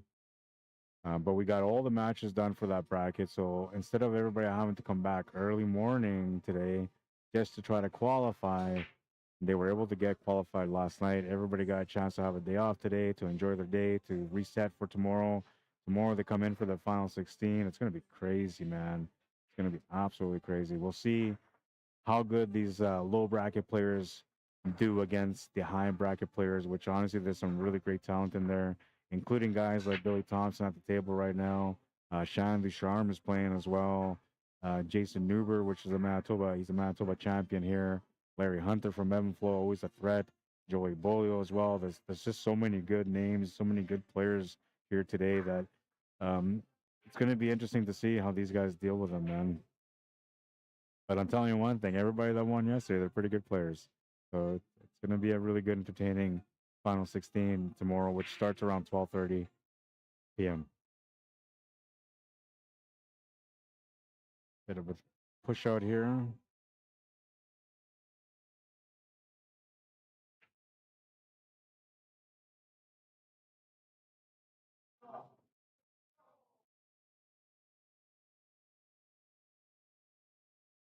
Got the option to give him back the table, but there's a little bit of room here for safety, so he's just going to play the shot instead. Tyrone DeJarlis, what's up, bro? Welcome to the stream, man. I'm surprised you didn't play in this event this weekend, man, but I'm assuming you're probably busy with sports. You're always trying to make a difference in your community, man. I know you're busy.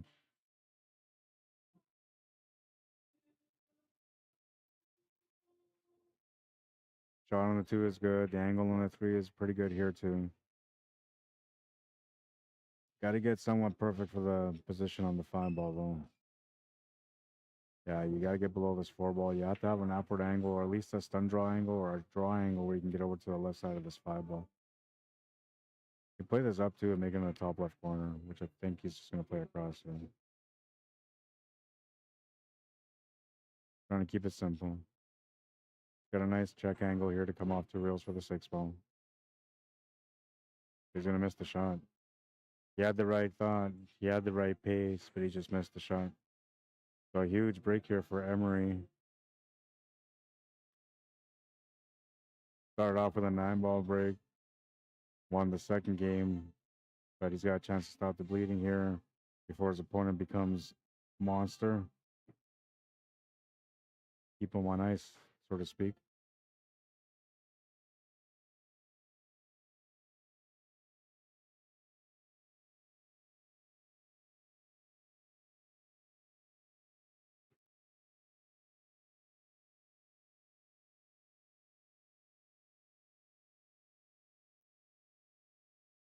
Couldn't really avoid running into the 8 ball if you wanted to play the shape the way he played it. And that could have, maybe bounced funny, but it worked out okay.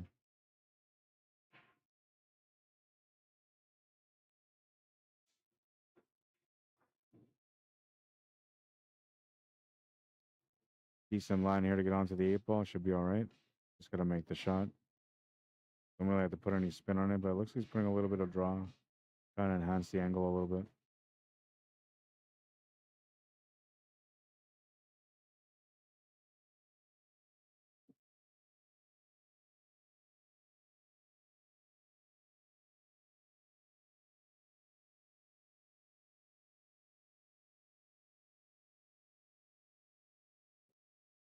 Going to be a nice finish there from Emery. He takes the 2-game lead once again in a race to 5 against Billy Thompson.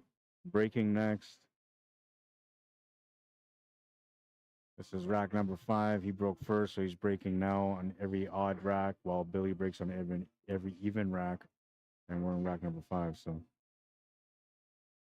Had a 9-ball break already. He had a 9-ball break in another match earlier, so he's kind of sort of got a feel for it. We'll see if he's got it under his belt.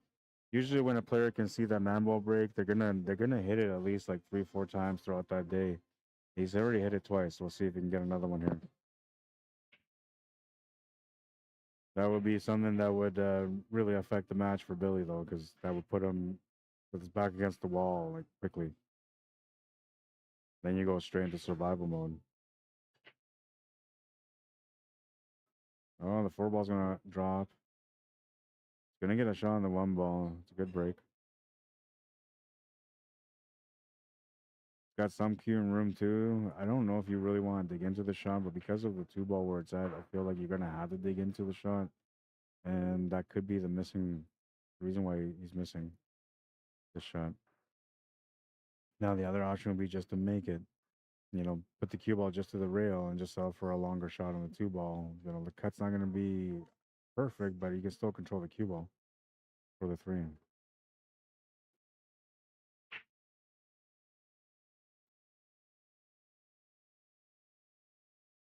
Yeah, so he's just trying to get better position. That's where he could have missed. If he was gonna miss, that was the way he was gonna miss.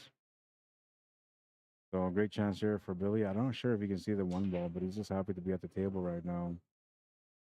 Chance to be able to get within one.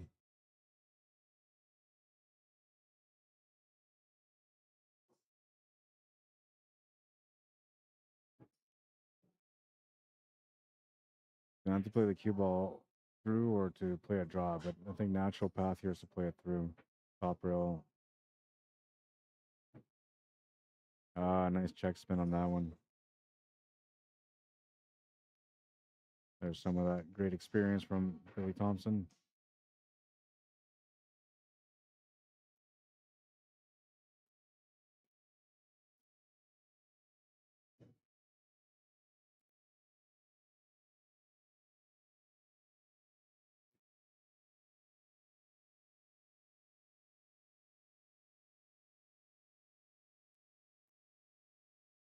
I put too much pace on that one. That's the way it goes some days, man. Some days you see it good. Some days you're just kind of trying to survive with whatever's going on in your mind. That's the way I put it. Because most of the times when you end up like funny on the shots, because you're having a brain fart, right? And there's usually something going on in your mind, like little things.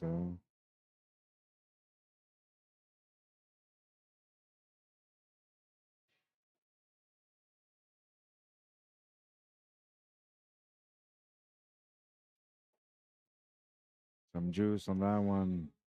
That's gonna be good for him. A little bit of a confidence builder there.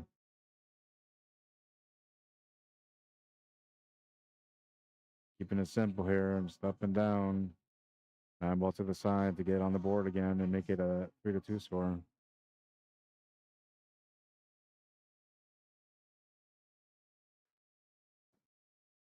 It's a good 2-3 or 3-2, whichever way you want to look at it. Billy Thompson the break, a chance to be able to tie the match at 3. This will be a good matchup. Feels like it's gonna be good. So yesterday when I was streaming throughout the day, like half the matches that I streamed were all like hill matchups, and I feel like today that's supposed to happen too, but we haven't seen it yet. This could be one of those matches.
Bit of a tester here too on the 2 ball.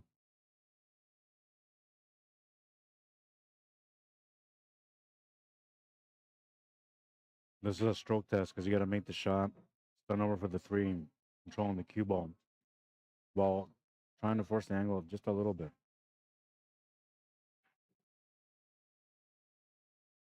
Great execution on that one. He'll end up with a back cut on the 3.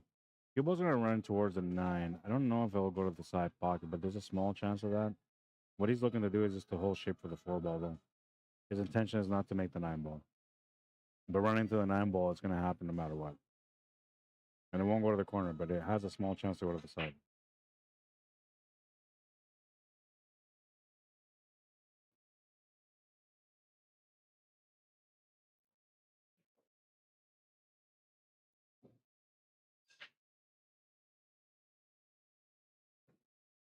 This one you can play natural. You got to look at the side pocket, though, see how available it is. Taking a look at the corner, too, to see what options he's got on this 5 ball.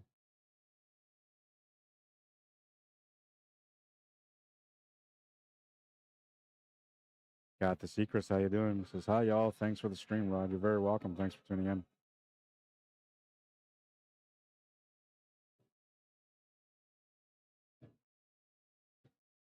So the shot to the side is available now. And just undraw over here for the 7 ball. Don't need to move the cue ball too much.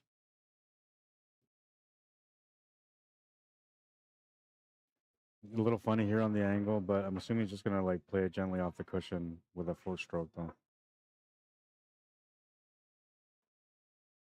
No, he just decided to go for the back cut, which nothing wrong with that. He's got a safe angle. He's not gonna scratch, and he's gonna have a longer shot on the 9 ball, but he's got a makeable shot, so not a bad choice. Forcing the shot would have been way more challenging, and not guarantee you're gonna get a good shot on the 8 ball anyway. Nice and calm on that stroke. Good delivery, and the 9 ball here to get on the hill first.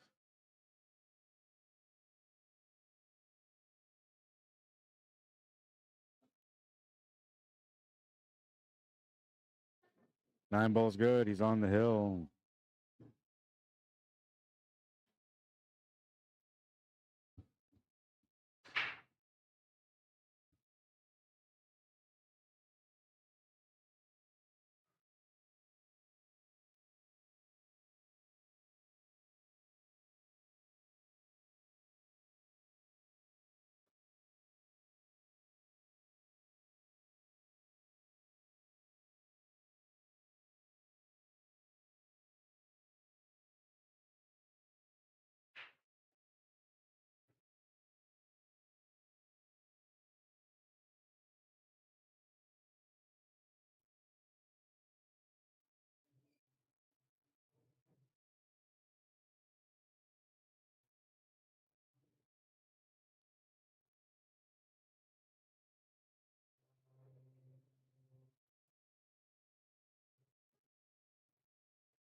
Looks like a big long jump shot coming up here on the 1.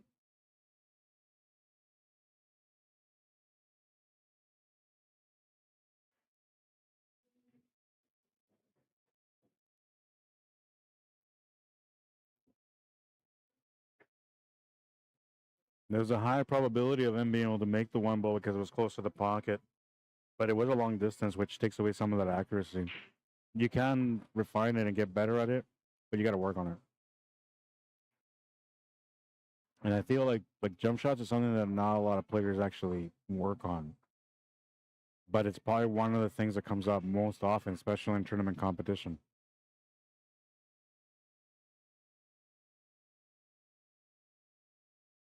Yeah, see, so now it's Billy's turn to jump. Very common.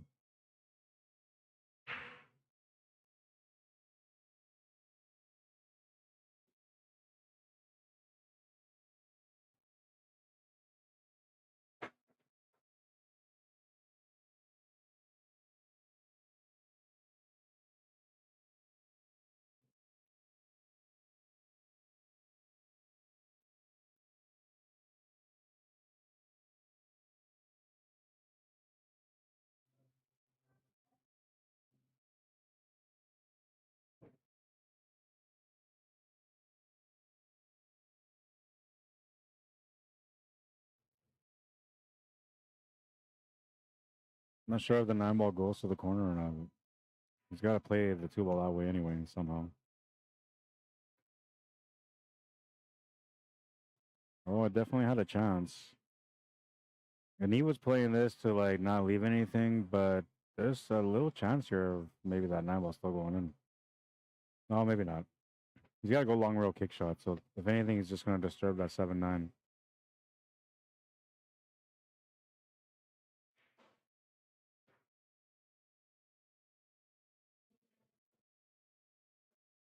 This is where all the knowledge is drawn. You're trying to work it out. You walk around the table. You look at your first angle, your second angle, and kind of figure out which is the one that works the best here. He's almost got a natural 3-rail bank shot or 3-rail kick shot, almost. This is the only way you can kind of go is long rail, but two things about it. Natural line takes him towards the 4, and he's got to spin to be able to get into it. Reverse spin. Or you have to enhance, that's what he did. He went a little wider instead, trying to hit that extra rail, but he's going to come up short.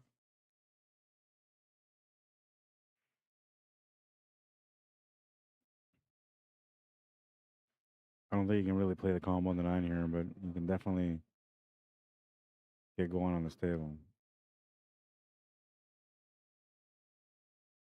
Like technically, all you have to do is make the 2 cut the cue ball across for the 3 on the left side of the 3. And then you just play a 3-ball combo into the 7, or get an angle where you can play the cue ball off the 3 into the 7 for the combo. I think he's realizing now that he can play this through for the combo, 3-ball combo.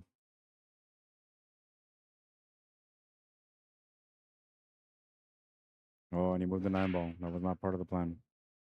He was trying to play for the combo.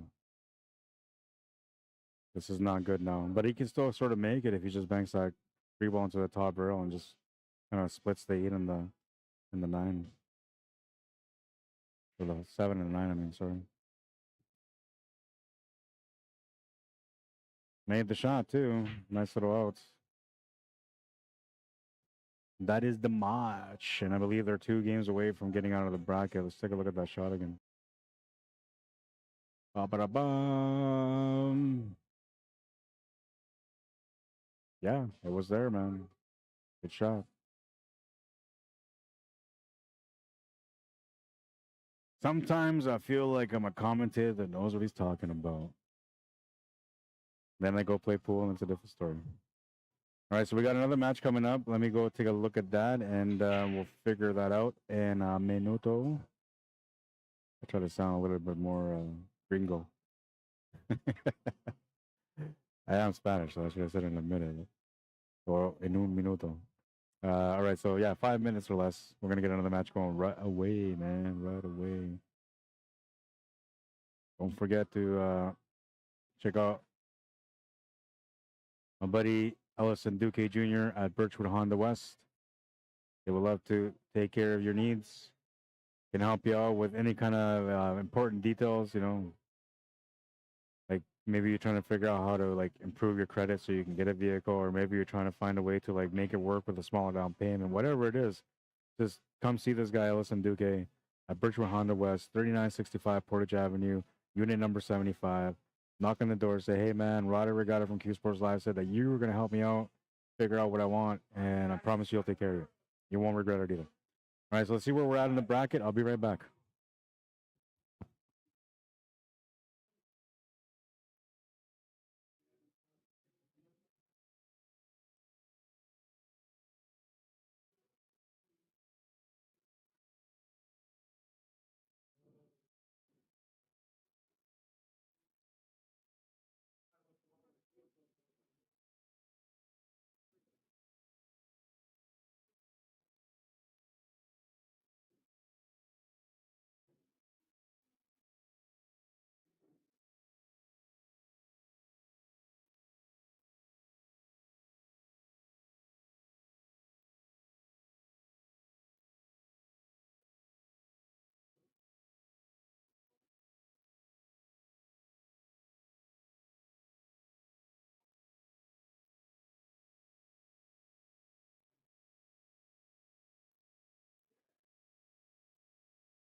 All right, so one of the next matches that I got coming up is going to be Tim Sinclair and Emery Cameron. They're playing to get out of their bracket, I believe. The other match we're waiting on is Mike Vautour against Ryan Solivel. They're playing right now. The winner of that match plays against ERROL Cameron on the A side to get out of the bracket. So that's one of the matches that I want to get on the stream for sure because it's an important one. But that match is being delayed. So at the moment, I have two options. I can either stop the stream for like, I don't know, 5 minutes, which is going to take me about 15 minutes to reset the stream. Or I can just keep it playing for now for like, I don't know, 10 minutes until I get the next match and then keep going from there. That's going to allow me to maybe like, you know, have a quick bite to eat. But I don't really want to stop the stream. So I think I'm just going to keep the stream going. And like, there's a few of you guys watching, but it's not like, you know, there's 300 people watching or whatever. I think everybody will be okay if I wait for this match to come up, right? Saves me a little bit of the extra work for sure. Tomorrow we have the final 16, so tomorrow it's going to be. Well, I gotta stop the timer here. Tomorrow's going to be a pretty good day. The final 8 from the low bracket versus the final 8 on the high bracket. Everybody gets shuffled in to a group of 16, brand new draw. So a chance that maybe 2 like high level players or high bracket players play against each other right at the hop. There's a chance that 2 low bracket players play each other right at the hop. There's a chance that, you know, they have to play a tough player right off the hop as well. And there's also a possibility that, you know, like somehow by the miracle of the pool guys that the high bracket and low bracket somehow stays almost divided until the very end, which you almost never see. That's like a small chance, man. But you never know, right? Sometimes the pool gods shine our way and things like that happen. So right now, as it is, we're just waiting for one match to finish, one match to get started. Tim didn't want to play right away because he figured that Emery just finished his match. And Emery's just kind of chilling and waiting for the match to get going. So it should be a few minutes. Shouldn't be very long.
Oh yeah, I see he's under. Yeah,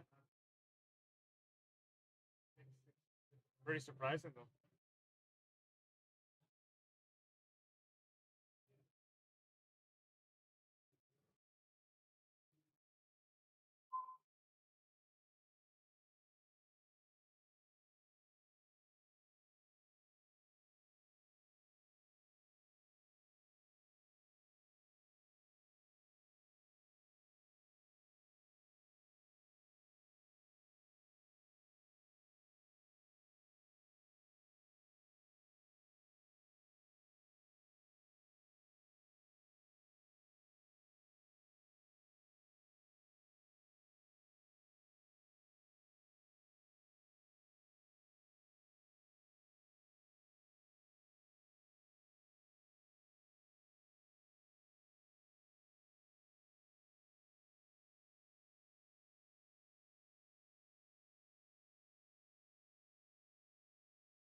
outside for a smoke. He's going to be a few minutes so you can warm up. You went outside to smoke. Yeah. All right, so I got the next match. This will be a good one, too. I believe it's elimination match, last spot. Or not last spot, but one of the last spots to get in. Let's go Vince Arjonas against Jason Newberg. This will be a nice one, guys. I promise you this is going to be a nice one.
So that's Vince Arjonas. He's just warming up right now, waiting for his opponent to come in, which I think he's trying to make his way back in right away.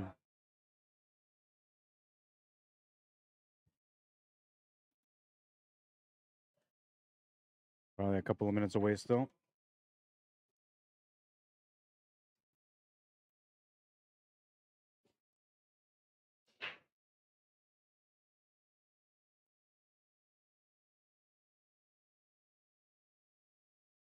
Andrew Thomas Memorial is going to be planned this week, so we'll have an announcement of that by the end of this week coming up.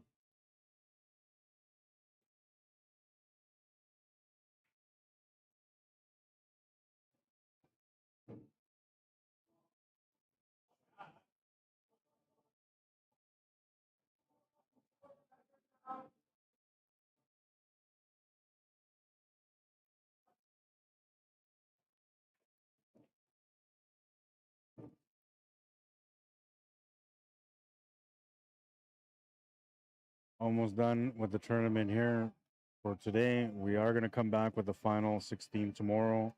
And tomorrow is going to be an important day because everybody's in the money tomorrow. But every match that you play makes you more money. So a little bit of extra pressure for all the players tomorrow. We haven't officially announced the payouts yet, but I'll tell you that it's juicy. It's a nice payout. I know the numbers, but I can't share them until I'm told that I'm allowed to share them. So, because we still have to finalize all the collected entries, right? So, until we finalize that, we can't really release the numbers because it might be off by a little bit or it might be more in there than we think. Which, once we look at all the numbers, well, we're gonna know because everything is all in detail, written down on paper and everything. Trust me, 100% transparent. Which is the way I usually do all these tournaments when it comes to memorials. I know that there's opportunities for people to take advantage of things like that, but for me, I do the work for my friends, so I'm never going to do that. And then the people in the pool community here in Manitoba, I consider all of them friends and family, so I don't expect anything like that from anybody. All right, so looks like he's still warming up, and we're waiting for Nuber to get back in. It's been a bit of a delay, so I apologize for that, but you know, I think it was easier than to stop the stream and continue it.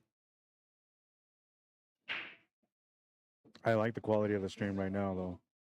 Nothing against the quality of the Hidden Pocket YouTube channel because the quality of the cameras are decent too. But I just like being able to have like my setup with the graphics and all that. I think it looks nice. I was gonna switch it all to red too because of the Gordo Black custom figurine or logo. But I like the way it looks. So I'm just gonna keep it on blue.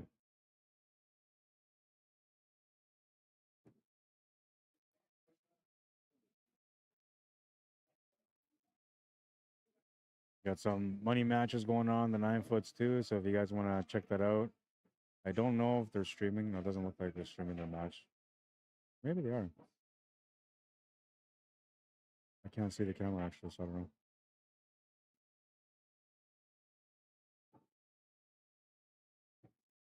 But Kendall Sora is playing against somebody. I think he's playing against Fam Tuan.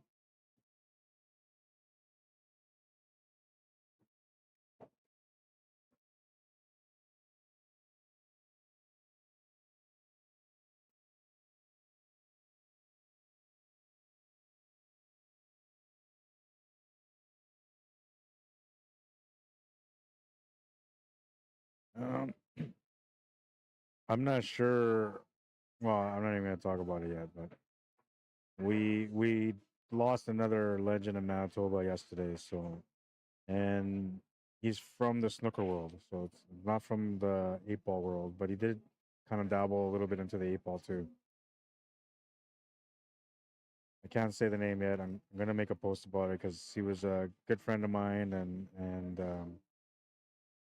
it's a very sad thing. I haven't been able to process it yet because I've been doing the memorial tournament here this weekend, and I just found out yesterday afternoon on my way here that my friend had passed away. So still a little fresh, and I want to have some time to kind of like mourn and deal with the reality, right? So, but I will be posting about it Monday or Tuesday.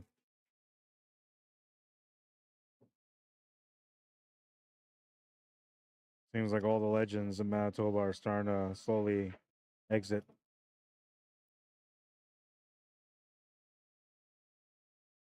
Now the next generation of legends are on the rise, and we'll see what they do to make a difference in their community. I felt like the original legends did a really big part on developing what pool is today in Manitoba. Whether it was through coaching, just advising, or just the way they played against everybody and keeping everybody in check, but they all kind of did their own thing to be able to help grow the game in their own ways. And Bill Charbonneau, no less than that. He tried to help out and try to play pool, or I shouldn't have said the name. Shoot, I said the name. I'm just thinking with my heart, though. Sorry, but that is the person that passed away, and he's a good friend of mine. Don't bother the family with anything. If you know Jimmy personally, you can, but try to give them their space. That's why I didn't want to say anything until after the weekend. So I apologize to Bill for letting that out. Sorry, man. All right, so I'm still waiting on Nuber. What's going on with this guy, man? Like one guy didn't want to play, but they're playing now, and then the other guy was like, "Yeah, I'm ready to play," and it's still not here. And I got you guys waiting while you're watching Vince Arjona's warm up.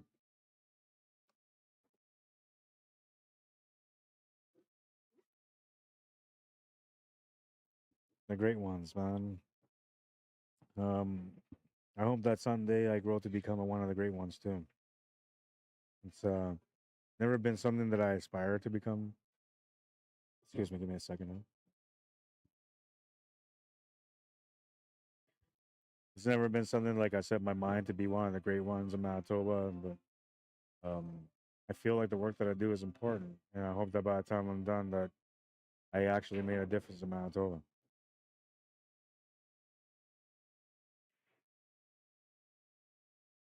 All right, so we're still waiting. I'm gonna go find Nuber and see what's going on. I'll be back.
All right, so this match started now, but I got one of my friends that's came out to play is just about to leave, and I'm gonna go say bye to him real quick. So I'll be back. Oh, somebody hit the tripod there. I'll be right back.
Hide, hide, hide. All right, so it's 2-0 for Ben Sarjonas. And I'm back, and now Jason ran away again. All right, but this time I'm here. Oh, yeah, baby. Oh, yeah.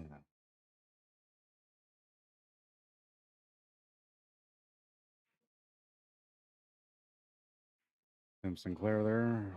He's playing his match on table 9 of the Hidden Pocket YouTube channel.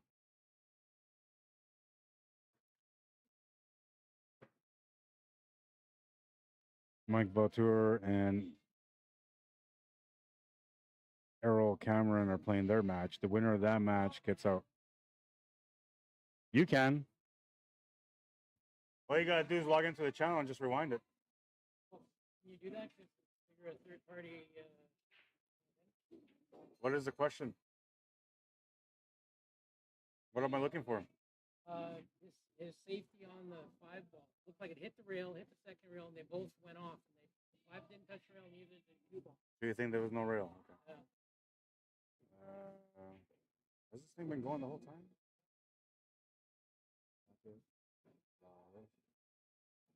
You guys are on table 9, right? So this one here.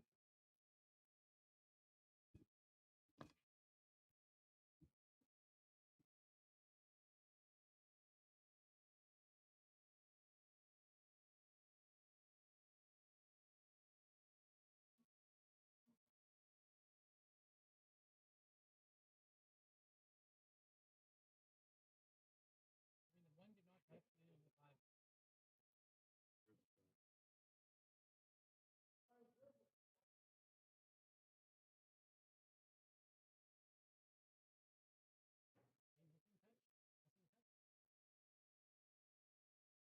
Looks like he One's makes off the rail now. He's claiming that as soon as he hit it, it's all off the rail. But now, so now I gotta look at the cue ball. Well, the 2 ball is sitting off the rail. Never touched. Same time, hit the back rail, and they both split out. That's tough, man.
I'd have to watch a shot, and it was a questionable shot. I don't know, but to me, in my eyes, it looked like it was a foul. So that's what it was called. You know how it is for a ref. You know when you have to make a call. There's always going to be somebody that's not happy with you, man.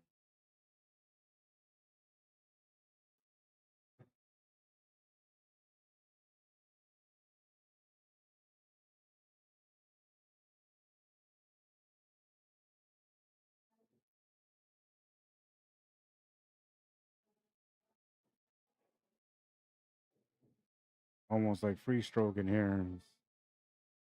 smoothing everything into the pocket. Cue ball control seems to be on point. One of the strengths for Newbert here in this matchup is that he has a lot of 9-ball experience. He used to be a Manitoba 9-ball champion on 9-footers. So, yes, different table size and the angles are slightly different.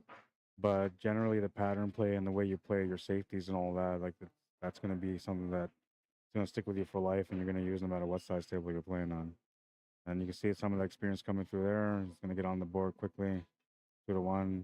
Playing against a really good opponent, though. Vince Arjonas is one of the players that just played in a 650 and under tournament, $500 entry, and he ended up winning it.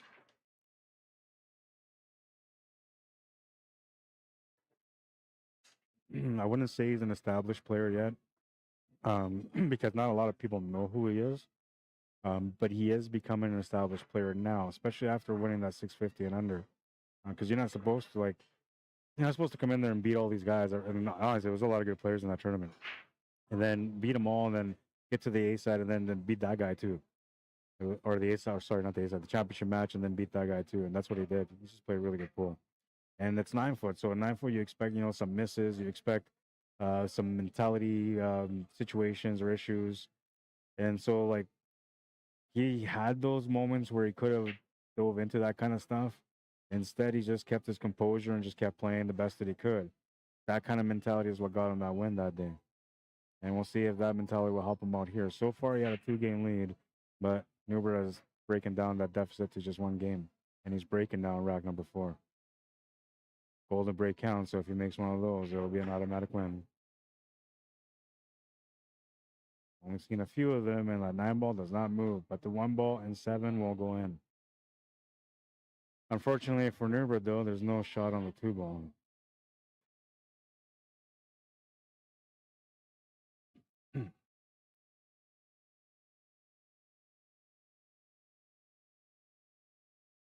He's got the option to push, though, if he wants to. And a couple ways you can do that, but, like, I'm thinking, you're going to want to, like, oops. You're going to want to maybe, like, hit this ball so you can bank it off the rail and then back, like, this way. Try to get it somewhere around here. Like, that would be ideal, but not hit those balls, obviously. That would be ideal if you can do that. But you're kind of playing with a side pocket a little bit, so there's a good chance that's not going to work. Now, a back cut is okay too, but you're going to lose control of the cue ball. And it's a really tough shot, so I'm not sure if it's worth it. The bang corner to the top left, that is a makeable shot, but you wouldn't really have an option on the 3-ball then. And you likely have to go for a kick shot on that 3-ball. So that's not a good option. So I'm going to go with option A, which is the first one, bank this ball, try to get it at an angle like this, and then back up this way. I don't know why it broke up like that, but it did. He played it differently, and he's going to leave a shot on the 2-ball, so Vince Arjonas will have a chance here. What he was just looking at is whether or not the 3-6 calm was available. If it's not available, he's going to have to play, 1 or 2 things, either like a billiard shot in the 3 into the 6, or like a safety shot, where he would have a chance to be able to get back to the table, maybe with a ball in hand. That would be the bonus. He's going to try to draw it back and see if he can get up for the side. Nice stroke, good delivery. A little funny on the shot. You're going to have to watch for, clean hit versus foul. Small chance they're going to call me to come up there and watch the shot.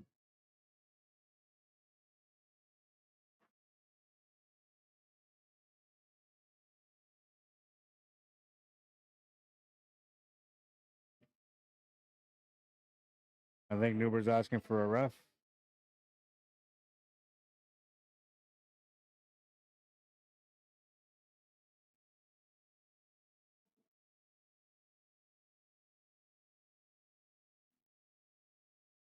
Oh, he didn't ask me to come watch it, so I'm just going to watch it from here. It looks to me like you can make it with some spin. Oh, and so, like, he hit it as best as he could. Did not make the shot, but got lucky on the leave. Got lucky on the leave, and I think, like, if he felt really, truly comfortable with the shot, he would have been okay to make it, but there was a small chance that he wasn't going to make it, and that's kind of more or less what he embraced. The leave, I don't think it was intentional. because he was just trying to get a shot on the 4 ball next. But it worked out pretty good. I could be wrong.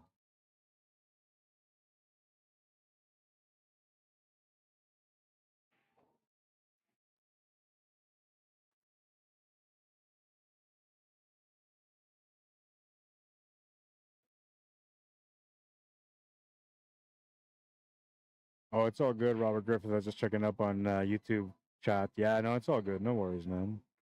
Howard Nelson, what's up, brother? Says, Miigwitch for the stream. Slick. Thanks for joining, brother. Welcome to the stream, man.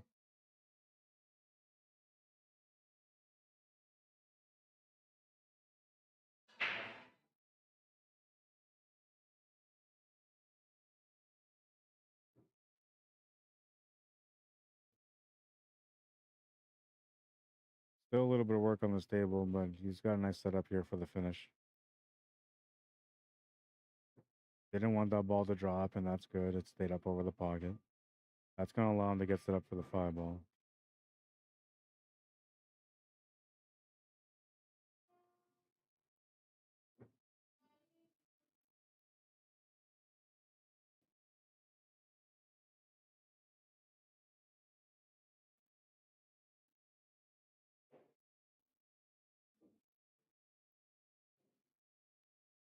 Gonna have to pace this a couple of rails just to get back onto that 8 ball. He tried to, I think he thought that the speed of the table was going to be a little bit faster, so he tried to play it in a nice control way where like he was going to get maybe just to the middle of the table, but he underplayed it slightly, so he's got a funny 8 ball now. One thing that kind of helps is that he's got to come over to the left side for the 9. And if you want to go back to the right side for the 9, that also helps for the shot. But it's a very difficult one, so we'll see if he can make it. If that cue ball was a little lower or if that 8 ball was a little higher, the shot becomes that much easier. Like we're talking like an inch.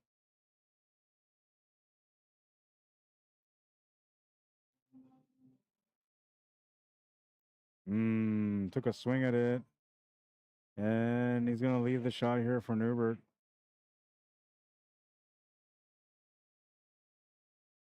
Stun draw angle here for the finish.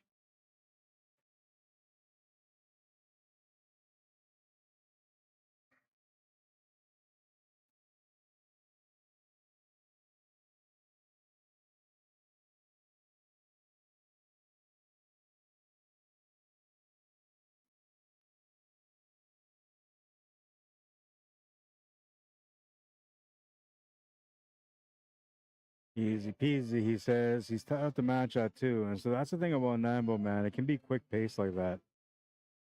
It's so fast. These guys are racing to 5, by the way. So, like, the action is so fast that even when you're up a couple of games, sometimes in a blink of an eye, it's 2-2. And that's what's happened here. The key thing to be successful in 9 ball is to start off with a nice, strong lead. You know, like, if you get a nice 3-game lead, now you can put a little bit of pressure on your opponent because it is fast action, but they're going to feel it because they know, like, just as quickly as they can come back, you can also finish the match. So it keeps them balanced at the table, which is a good thing for you, not so much for your opponent.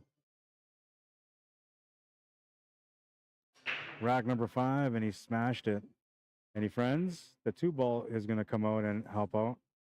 1 ball available to the side, 3 ball sitting near the 9, and I guess that's something he's going to have to look at to see whether or not the 3 goes past, or if he has to do something different. I mean, he could also play the billiard there. Just roll this cue ball up a little bit from the 1. Now we'll give him the billiard shot on the 3, or from the 3 to the 9. Which he wasn't thinking. He's just played the shape here for the 3.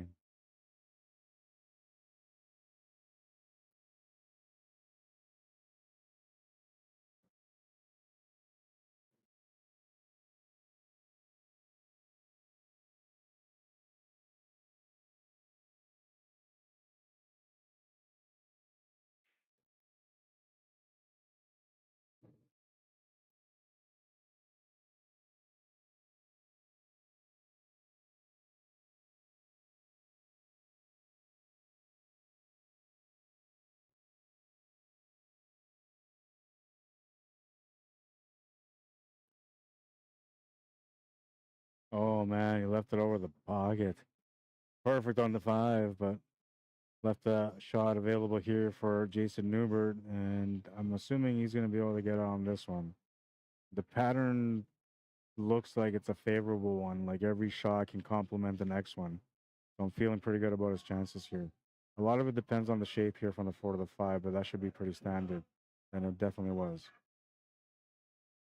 And here you might want to draw this back to the corner, or sorry, to the side pocket. Or you can just kind of pop it forward for the corner. That works too. Which I think that's better, but he's probably going to set up for the side. And he was trying to set up for the side. They're playing the tagger right now, man. So, like, these guys are feeling it, man. Dun, dun, dun, dun. You know, that's going to make you want to get up there and start running tables and making crazy shots. You're going to lose focus of what's going on at the table because you're feeling like you're literally, you know, Rocky Balboa in the middle of the ring against that big Russian. Which in this case, Jason Newbert is German.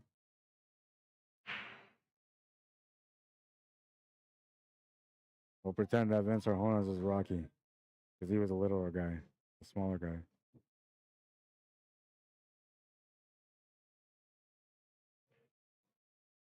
I can't believe they play this song at this point, man. Like, guys are trying to get into the final 8 and they're playing this song that just pumps up every pool player. Sadly, everybody's trying to do trick shots.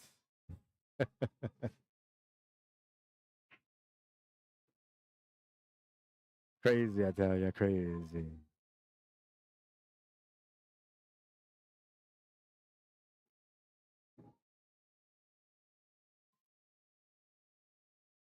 Oh, this is a tester for sure, for sure.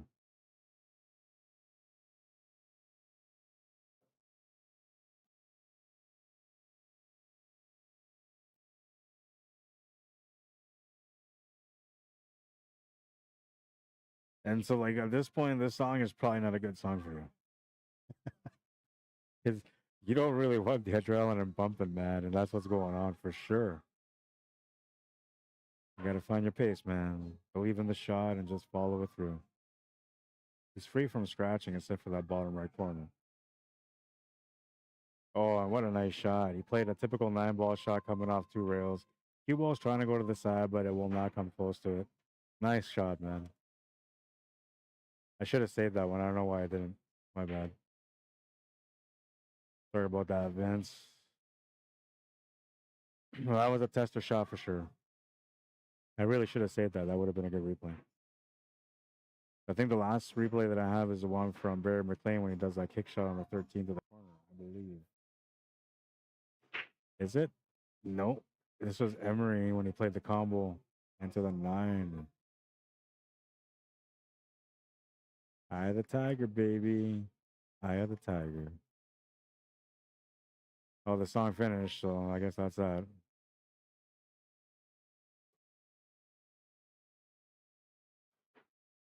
Now they gotta play something like super mellow just to get these guys like totally out of their game.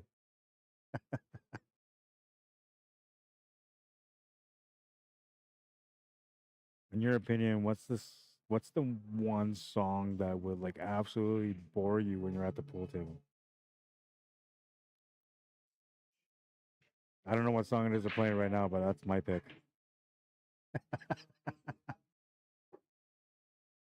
Oh wait, that's a commercial. Okay. That's definitely my pick, man. This guy's got no like voice. He's no good. Just an announcer from a commercial, man.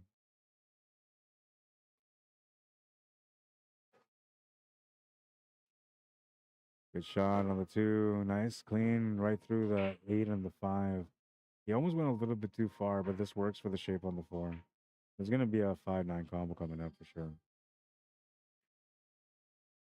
That makes this shot probably the most important shot at the moment for him.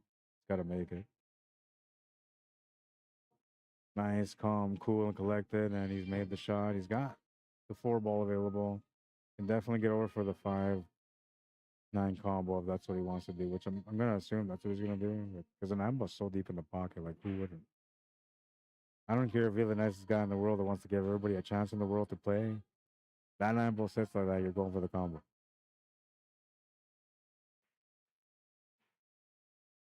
He's looking at it. Yeah, you have to go for it.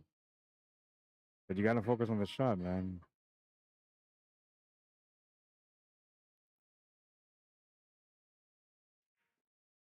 There it is. Nice little stroke off the rail, and he's set up here for the combo. All he's got to do is just make the 5 and the 9 balls in.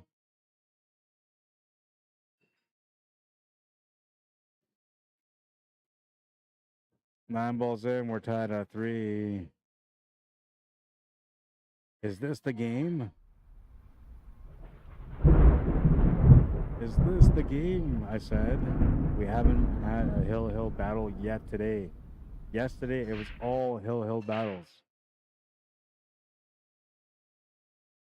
This might be the game. Power of the pool gods. It didn't help me out today, so, well, at least not on the tables. Help me out here on the stream. Let's get some action going. Rack number 7. We're tied at 3 in a race to 5. Winner of this rack gets on the hill first. Vince Arjona smashed the pack and no friends. Cue ball's going to scratch. A 1-9 combo possibility if you're going to be a chaser. I don't think Nuber's going to be a chaser. When I look at this table and how open it is, I just don't see him going for a chase. I feel like he's just going to run it out. It's there. There's really nothing that's going to force you over. The 4 ball set up for the 5. The 5 will get you over for the 6. The 6 gets you onto the 7 automatically. 8 ball sitting down, so that's probably the only work, but you can get down there. It's not going to be that difficult. It's a good table. If there was any kind of tied up situation there, he would go for the 9 ball combo, because at that point it's like, well, I'm going to have to make a big hard shot. And maybe just taking this shot now saves me that hassle. So then you might go for it. With a ball in hand, you'd also have the option to play like a 2-way shot on it. So it's like a win-win, sort of. But if the table's wide open, and it just makes sense to play it out because, you know, first of all, it's a bar box, 7 foot. Second of all, you got lots of really good experience as a 9-ball player. I feel he's going to go for it. We'll see, though. He's doing what I was doing the last time I played 9-ball. I was just justifying a reason as to why I had to play a safety. And in this case, I think he's just trying to justify a reason why, like, there's a trouble somewhere that he had no choice but to go for the combo. Okay, there. That's better, man. Little bump over on the 3 to ensure that he's got an easier setup for the follow-up after the 2. That 4 ball is on the rail, so he just has to, like, kind of shoot through forward, and he's on the 5. Got to get an angle, though, where he can come across from the 5 into the 6, and the window's either between the 6 and the 8, or, sorry, the 6 and the 7, or the 7 and the 9.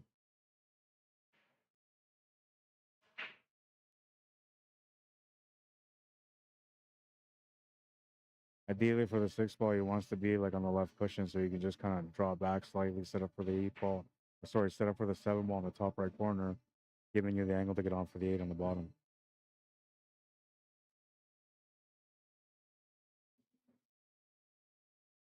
So I'm surprised by this one here because he gave himself a lot of extra angle on this 4 ball. He's still going to be okay to make the shot and come across for the 5, but I'm not sure if he's going to be set up for a positional shot to get onto the 6 ball after that. I would feel like that would be the challenge. Yeah, so he was trying to play to be able to get set up for that ball. So at this point, I think he was trying to pick to get the in between the 7 and the 9, which that window's tight, but from that angle, he could have done it.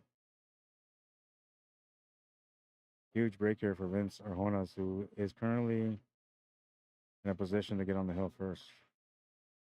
Now he's overplayed this shot, and he's got a funny shot on the 5 ball. I don't think you can jack up into this and draw. If you did, you'd have to hit the ball thicker, the 5 ball.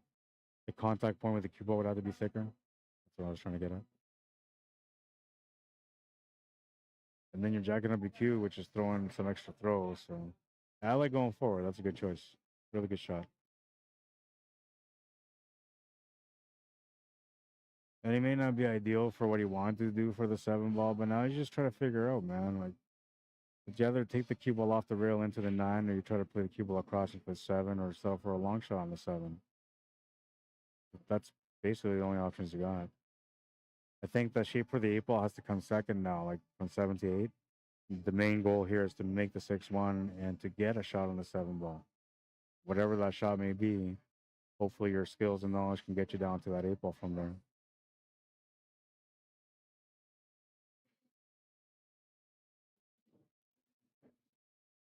He ended up really bad on this one. And that's the pressure in a sense too, but a lot of it had to do with the speed of the table. Doesn't play on the diamonds all the time, so like he's a pretty good player because he plays 9-foot, but the speed of the table catches him off guard here sometimes.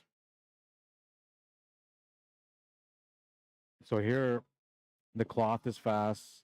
The balls are about average. They're not slow, but they're not fast. Where he played, which is bourbon, the cloth isn't necessarily fast. It's somewhat like not necessarily slow either, but it doesn't really bounce much. So it's like just below like the middle, the happy medium. But the cue ball is a red dot cue ball, and that picks up lots of extra pace and speed. Oh, that's a 9-ball shot right there. Really, really good shot. Very smart. I think Nuber's still gonna be able to hit it, but that's a good smart shot. A little bit of distance there, so hard to hold on to it, but great job at doing so.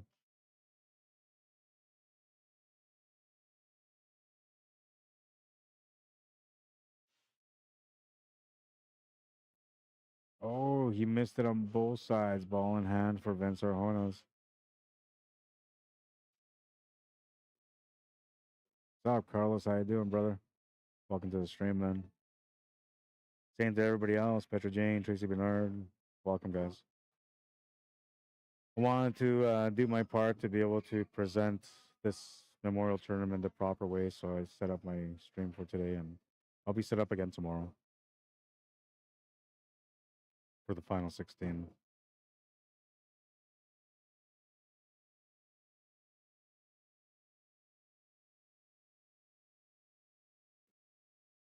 Yeah, that was good, man. That safety shot there that he played was the money shot for him. Had he not played that shot, you know, anything else could have happened, but this was perfect.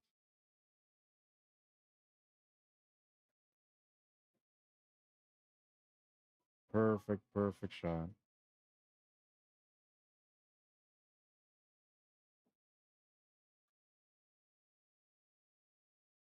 That guy might be available for a Super Vegas team next year, so I don't know, man. Add him on Facebook or something.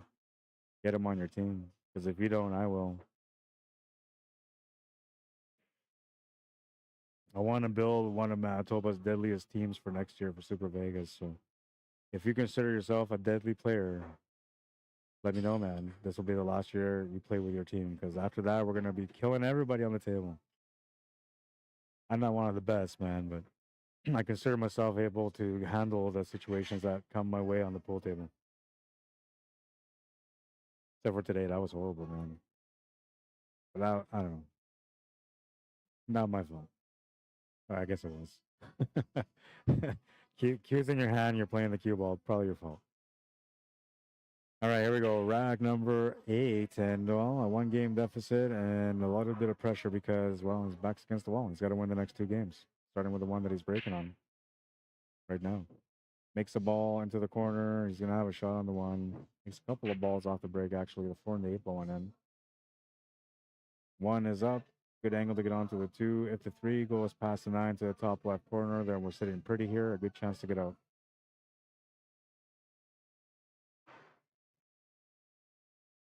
Come on, Robert. Deliver me a hill battle, man.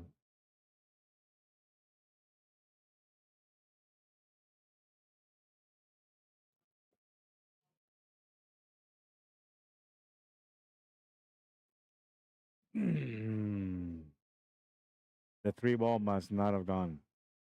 He had to open up that 3 ball. I think that's what the problem was. I don't see how, like, I don't know. Maybe he just took it for granted, but he's not the kind of player that would do that. I feel like he had to force a certain angle to get that 3 ball out, maybe. We'll see. Like, Vince is going to play now, and if he ends up playing the shot with an angle to open up the 3, that tells me that obviously you have to try to open up the 3 ball there. And likely the reason why he missed.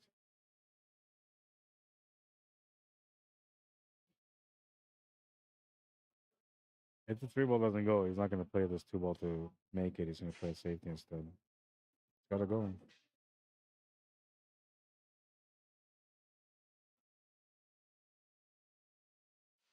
Quick punch draw here to get onto the 5. You have it set up for a few pockets here on the 6. All 3 of them are available, so as long as you get a shot, that's all you really need to do. Looks like he's trying to set up to make this 5 ball to the corner, roll the cue ball up to make the 6 ball in the top left corner. At the finish line now, though, so you have to get focused here. About 40 minutes into this match with maybe like a 3-minute break throughout. 3-4 minute break throughout.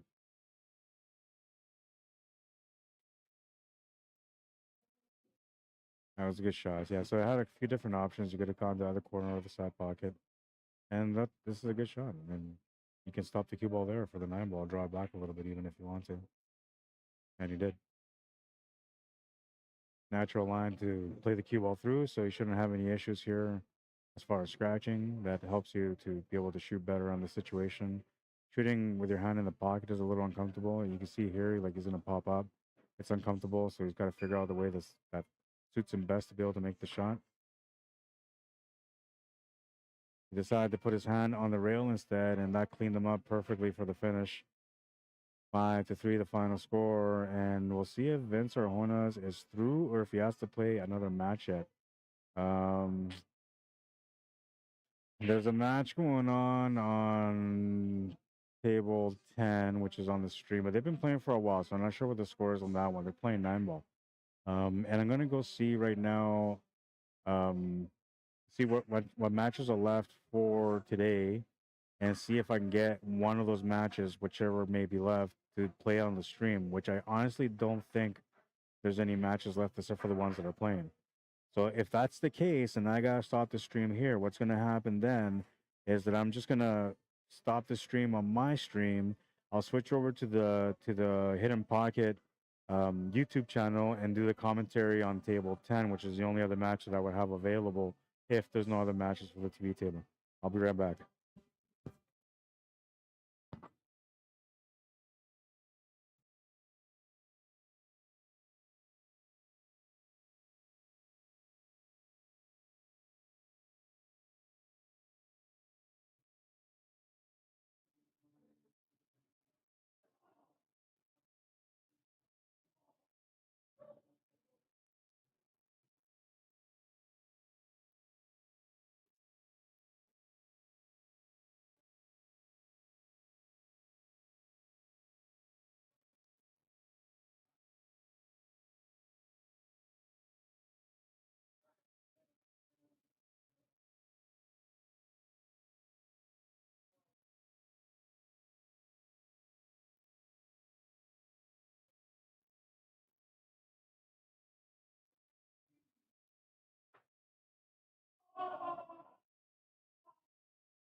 All right, so the next match, we're waiting for an opponent.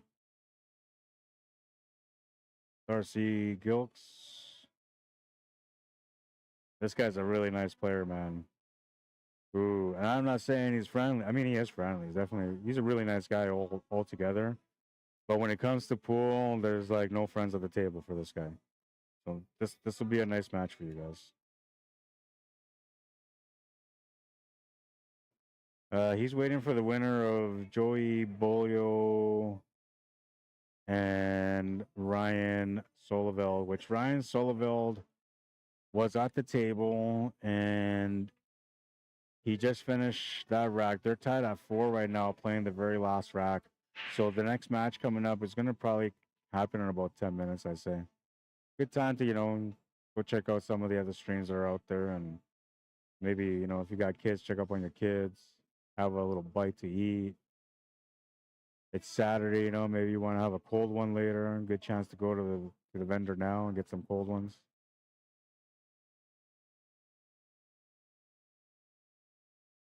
If you're sitting at home and your wife's been watching TV all day long, maybe give her a hug. You got a few minutes. Make her something to eat. Maybe you should make the sandwich today. Just kidding, ladies. No offense.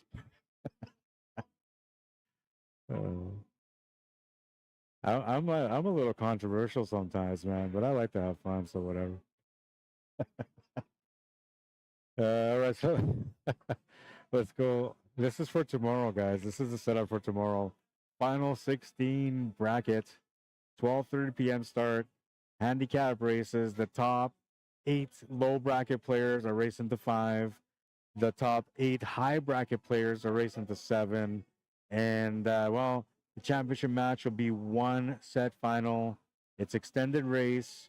So we're going to do, instead of 7 to 5, it will be a 9-7 race. If there's any low bracket players left at that point, if the last 2 players are standing are one of each, then it'll be a 9-7 race. If there's 2 high bracket players, then it'll be a race to 9 straight. If there's 2 low bracket players, it'll be a straight race to 7. Okay. I don't think they bumped it to 9 if there's 2 low bracket players. But the reality is, like, 2 low bracket players are not supposed to be able to get there. So if one gets there, that's like a little sus already. If 2 of them get there, then the tournament directors did not do their job, making sure that people were ranked by their known ability. That's the only way I can put it. That would be my fault, in other words, and Mike too, but mainly mine, because it was my job to make sure that nobody got in there sandbagging.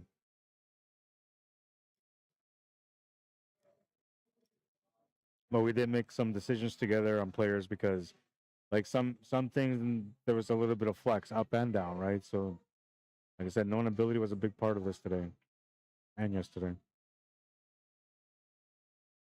For the Gordo Black, we haven't really necessarily sat down, or not for the Andrew Thomas, or I'm thinking about everybody today. For the Andrew Thomas Memorial, we haven't quite come up with a format yet, but I suggested Scotch doubles. That's what I'm going to push for. I'm going to stand behind it, and hopefully I get the support for it. When I think about, like, Andrew Thomas, I think about a guy that just loved to have fun.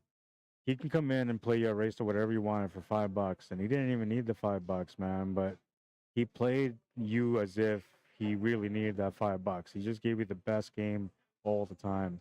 But on top of that, he was a guy that just loved to play. So, like, when he lost, he would, get bothered, but it wasn't something that was the end of the world. Though you could always see the disappointment when he did lose, and that's something that every player feels.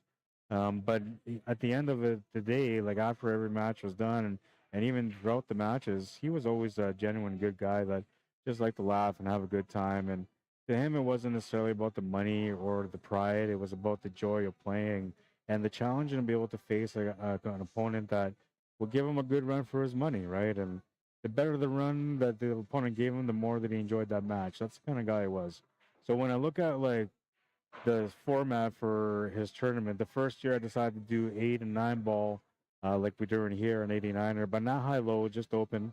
And it was with handicaps, I think. I can't remember. Yeah, I think it was with handicaps.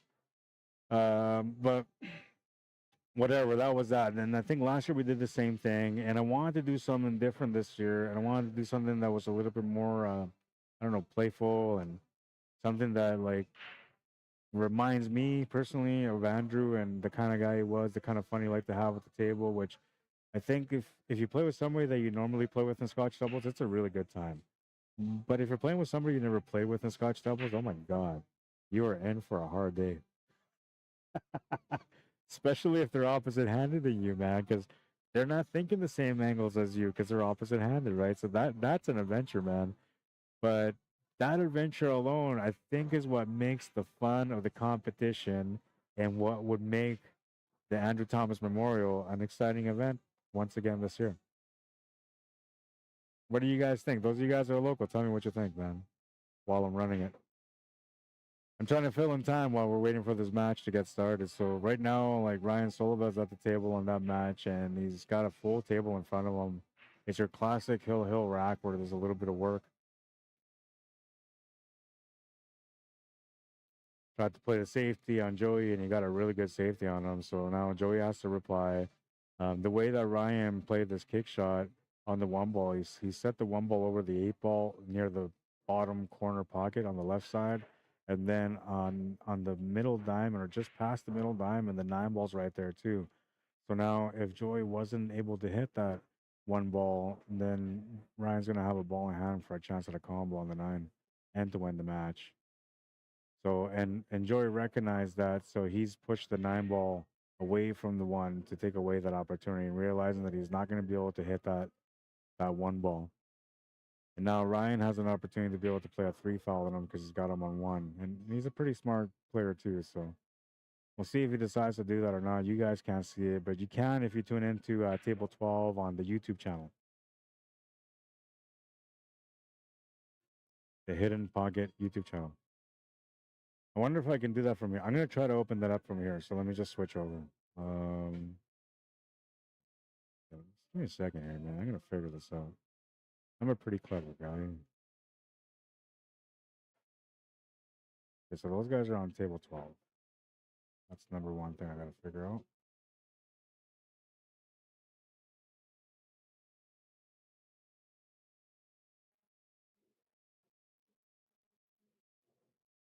I wonder if this gave me the permission like yesterday. Yeah, everything's set up the same way here still, so that's good. Okay, so now I'm on table 12 here. Now all I got to do is change this over here, I think.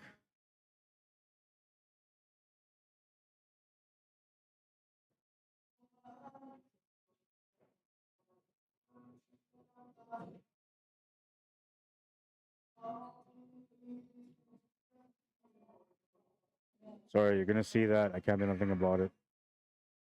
Just give me a second. Trying to get this working.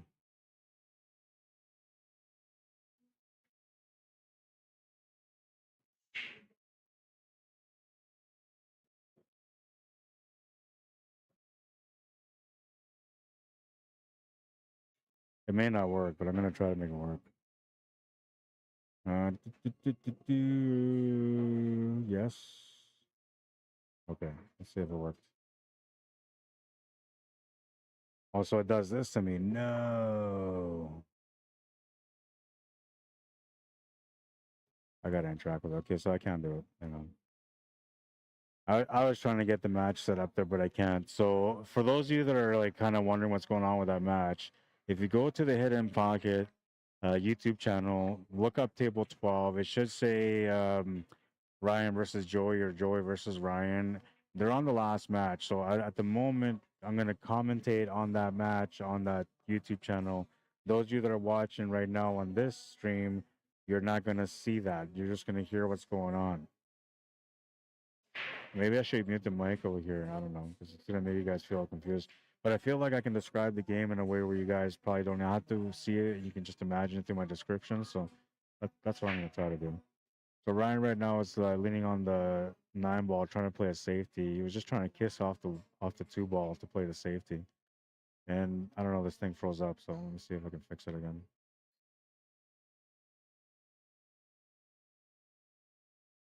Problems, man. Okay, so Ryan played the safety, and he's gotten Joey pretty good. The 8-ball is sitting down somewhere by like where that first diamond is on the left side and right side cushion. It's in that line in between the middle diamond on the bottom rail and the left side diamond on the left of that bottom rail. And Joey played a really nice kick shot. He actually played the kick shot onto the 2-ball perfectly. Got a good hit. Turned the table over to Ryan, who can see the 2-ball. It doesn't go straight to the pocket. It's sitting at the top left corner right now. 3-ball sitting on the top right corner in the pocket, basically. So he's going to have to play a combo from the 2 to the 3. They're in a hill matchup, so whoever wins this game, it's going to be the guy that gets out, I believe. I believe it's one of the last 2 spots available. He's still chalking his cue. He's a bit of a methodical player, and he's trying to make sure that he takes advantage of this properly. You want to make sure you make the 2-ball contact onto the 3 flush in a way where you leave the 2-ball over the pocket. So that's where he's at right now. But he's also looking at a safety shot. So it looks like he's going to try to bank the 2-ball, bring the white ball, and freeze it up to the 7-ball, taking away the shot on the 2-ball. And that's exactly what he did. He's left the cue ball just above the 7, maybe about 5 inches apart from the 7. Cue ball leaning into the top left corner horn of the pocket. 2-ball sitting near the middle of the table. So a kick shot to the side is being called from Joey, left to right. 6-ball is a little bit in the way. Oh, maybe not. I don't know. I feel like it is in the way, but I'm not quite sure. Jump shot option is there too if he wants to jump it, but I'm not sure if he's thinking that way. Looks like he's going for the kick shot. Oh, he's going to get a nice hit on the 2-ball, and the classic 9-ball shot just happened where you try to bank the ball to a side and it banks to the other side instead. Did you win? Did you win? Did you win? I'm waiting for that match between those guys. Whoever wins there is playing on the stream now. Ryan and Joey. They're hill to hill. I'm not sure, but they're hill to hill. Yeah. Yeah. So the winner of that plays against Barry McLean, I think. Joey and oh, sorry. The winner of Joey and Joey and Ryan plays against Darcy. The winner of that plays against Barry. Barry McLean. So this match is still going. The 2 and the 3 have now been removed from the table. All that's left on the table is the 4, 6, 7, 8, 9. And there's not much of a shot on the 4, but there's a safety option. And Ryan's trying to play that right now. I think I needed more sleep today or last night. Yeah, definitely.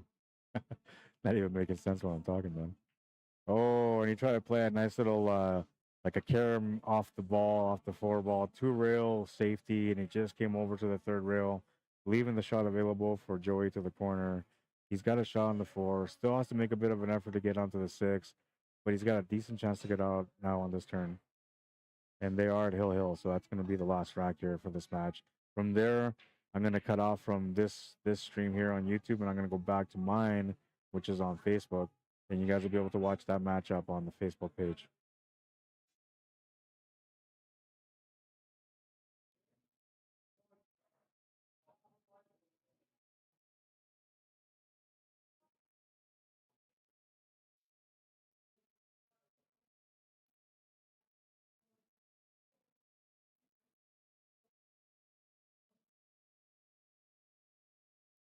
He made the 5, Joey, and the cue ball kind of bounced off the 8-ball. It went over to the bottom right corner near the puck, but not right on it. And he's got a somewhat straight line on the 6. I say somewhat because if you were just making the 6, you're perfect. But because you're playing for the 7-ball, you got to force the shot a little bit, or you got to spin the shot into a different area. And that's what he's trying to do right now. Trying to make the shot and spin into an area where he can hold shape for the 7-ball. It worked out perfect. He's on the 7. 3 balls remain to win the match. Loser gets knocked out. Winner moves on for a chance to get out of the bracket.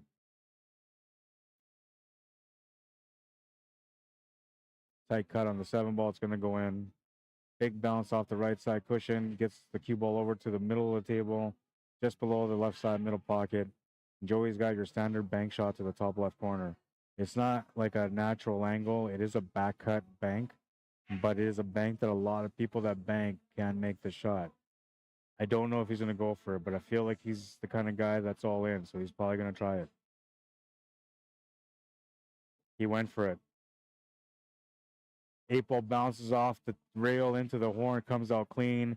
He's going to leave the 8-ball available for the finish. Is mad, swipes the balls off the table, and 9-ball's going to fly off the table. They shake hands, and then he made sure he tapped in the 8-ball too at the end just in case. So not happy about the loss. That's an elimination match, so he's out of the tournament. Had a chance to win it. Disappointed in the fact that he didn't make the 7-ball, and nothing wrong. I get it.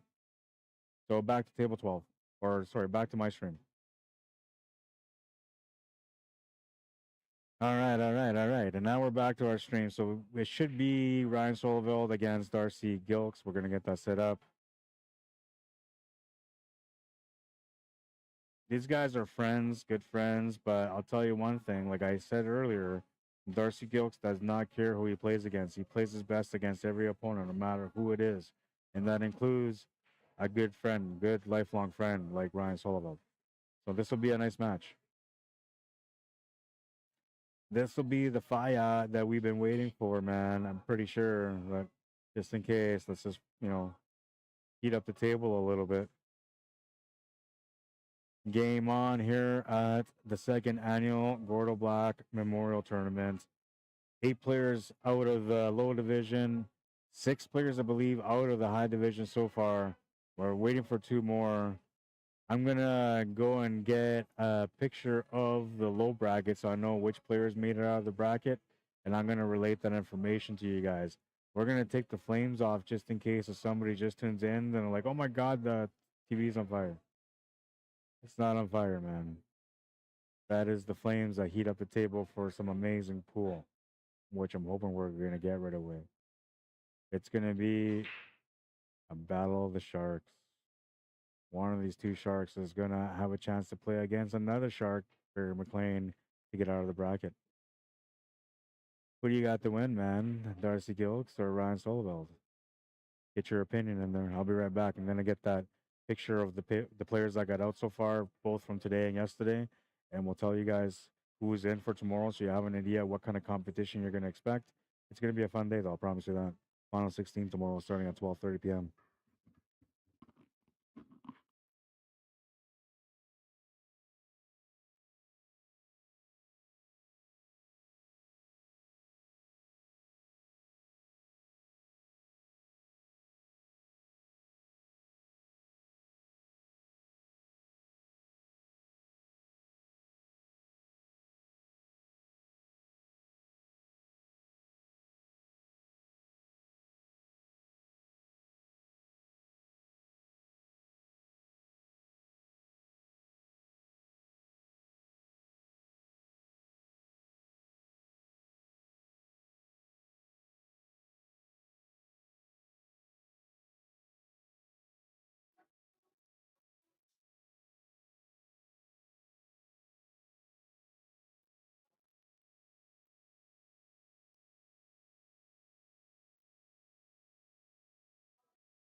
All right, so here we go. Rack number 1.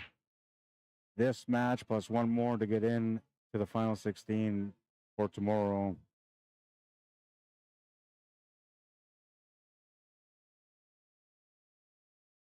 So let's see. This is the low bracket.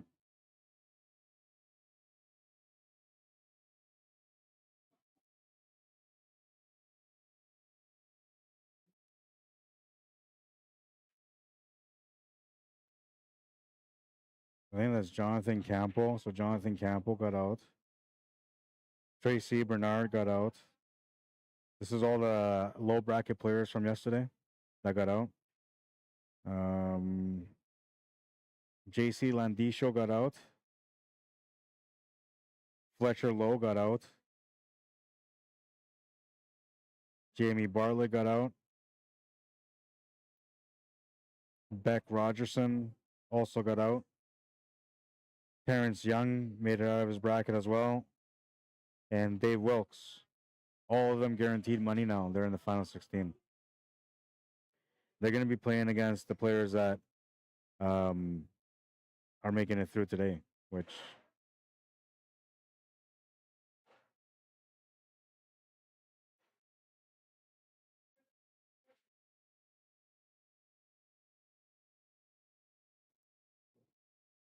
so I'm asking for a picture of the draw here. I'm going to let you guys know who's made it out of the bracket so far. I know Mike Delgado was one of them for sure that made it out. Man, who else was it that made it out? Maybe Tom LaFournier, because I think he won all of his matches.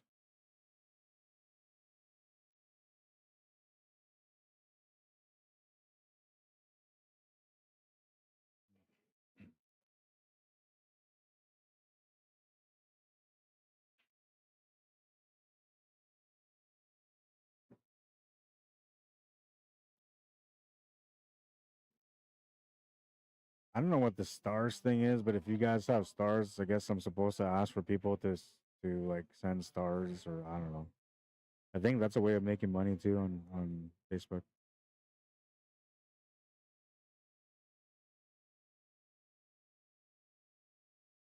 So round off the hop, safety battle between two friends. A great hit from Darcy. Looks like the cue ball is going to open up for the 3 ball, and Ryan will get a shot at it. I've been doing this all day, so I'm gonna try to like fix this here. Give me a second. The reason I pull this camera further out is because I wanted to get some of the atmosphere in the background while I wasn't able to do the commentary, but now like I'm here, so let's bring it in a notch, right? Why not?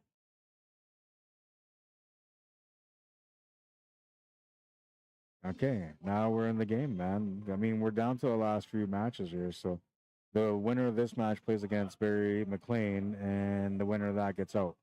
The only other match I believe to get out would be the Tom Hughes and Corbin Fowler matchup, which I'm not sure who won. But I'm going to find out soon enough.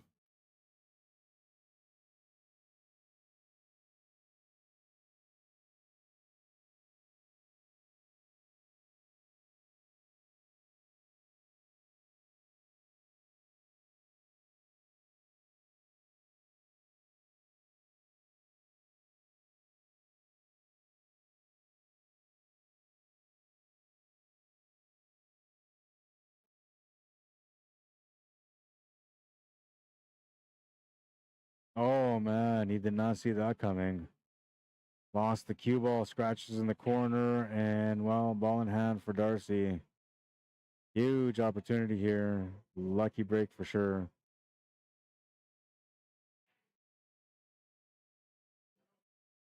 The ball in hand, he should be able to navigate through this rack. Couple different options here for the 6, but I'm thinking we're going to put it in the top right corner where he's standing. Yeah, he's a disciplined player like that. So like never really force the shot. Try to use the angles that you have to like work for you instead of you working against it, right? Very natural like that. Good player. And I don't know if he's got a bar box or a 9-foot at home, but I'm assuming that he probably does. By now. I know that like for the years through, he didn't really have anything like that. It's just whenever he came out to play type thing. So if that's still the case, then yeah, he still has the touch, man. This guy, no matter what, like when it's time to play, he's just ready to go, practice or no practice. I didn't see him warming up today either. I mean, he is on the B side, so obviously he wasn't playing his absolute A game, but he's still here. Still has a chance to get out, so he's not playing his C game either.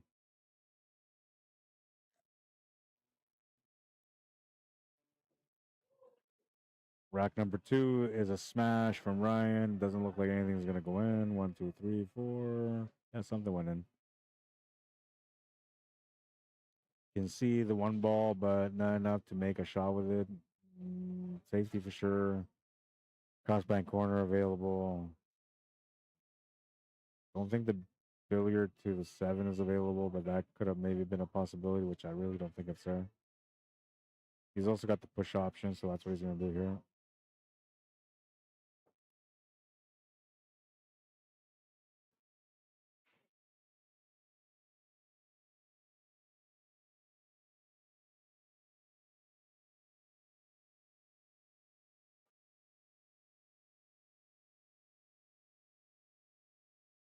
Nice little split, but he did leave the one ball available.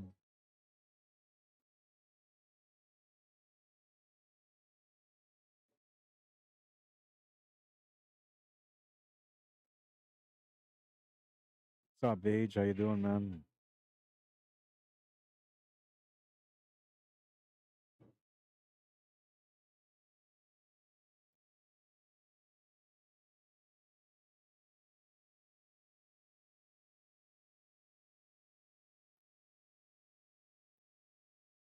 He's trying to get a check angle off the rail to get on top of the 3 after the 2.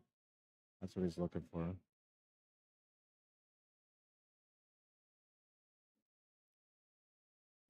Gonna go too far, I think. Oh no, perfect.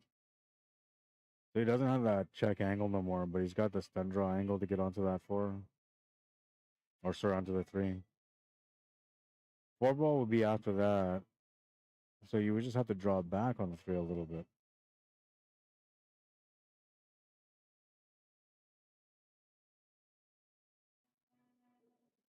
The shot here is a little touchy for sure.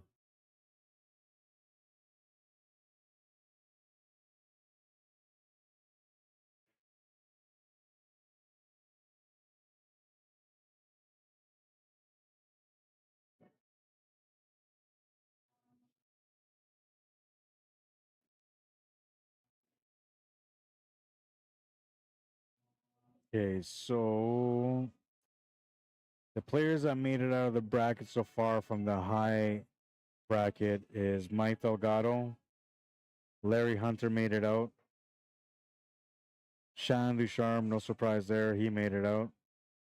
The winner of Mike Vatour, Errol Cameron, they're playing right now. They get out. Whoever wins that gets out. That's all the A side. On the B side, Barry McLean waiting for one more match, the winner of this match here. Once the winner of that match is done, he'll get a chance to play against them for the last spot on the bottom of the B side bracket. Newbert is playing against Vince Arjonas, which Vince Arjonas won that match. So Vince is out too. He's made it to the final 16. And so did Emery Cameron against Tim Sinclair. Tom Hughes and Tito Puente. I think Tom might have won that match. So that one's a little bit behind too. They're waiting for C4. So C4.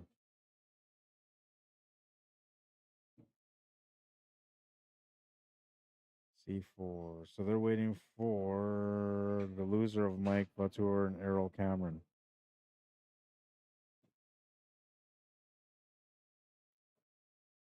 So almost there.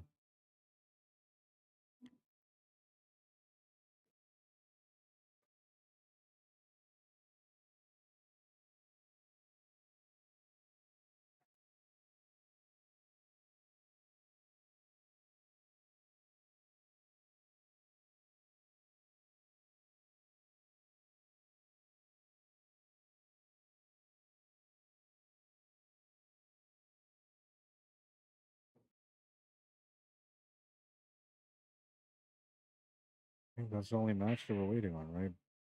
Mike, Errol. No, the other 3 matches on the A side are done. And only 1 out of the 4 matches done on the B side. So, oh wait, so Vince won against Newbert.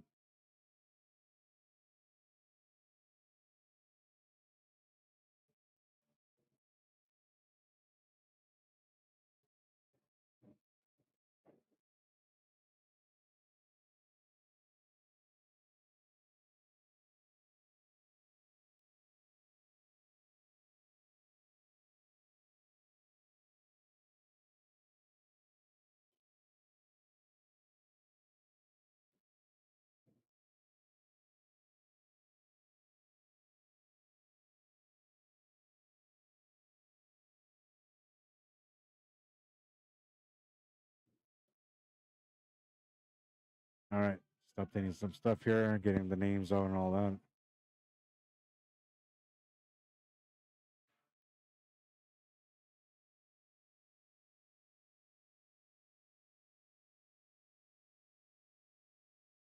Good safety.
Oh, good effort.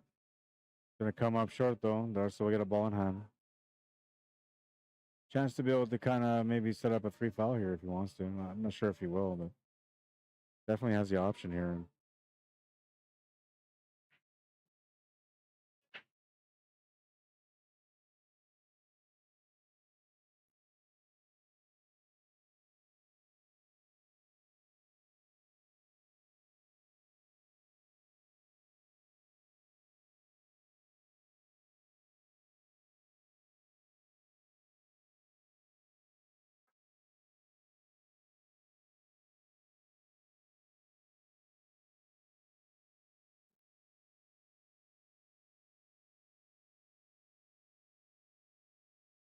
That simplified the table quite a bit.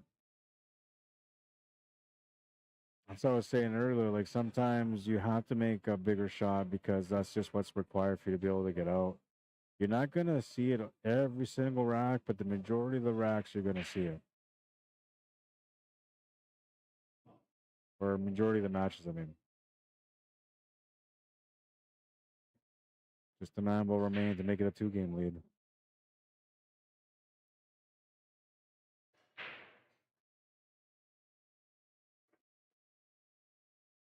Two nil.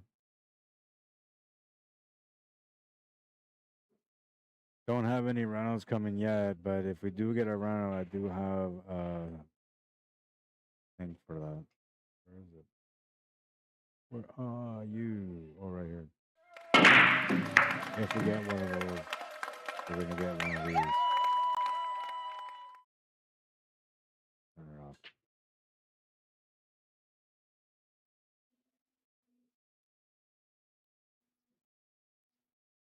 Good break. He's got a shot on the 1. The 2 and the 3 are near each other, so he's got a good chance here. No necessary breakouts or anything like that. The 5 ball should be good to get past the 8 ball. I'm thinking he's going to be all right here.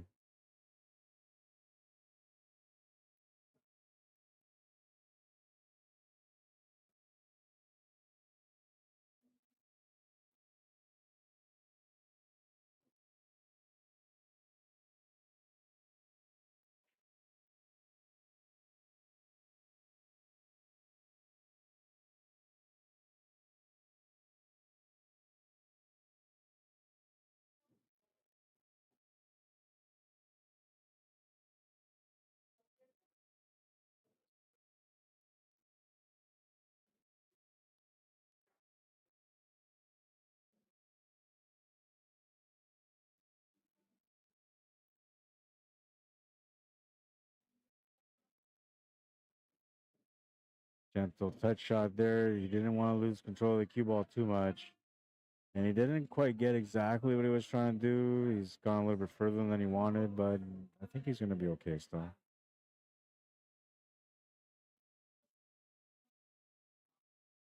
Oh, somebody's trying to get a table, I think. Customers are trying to get a table, so moving his stuff from that table.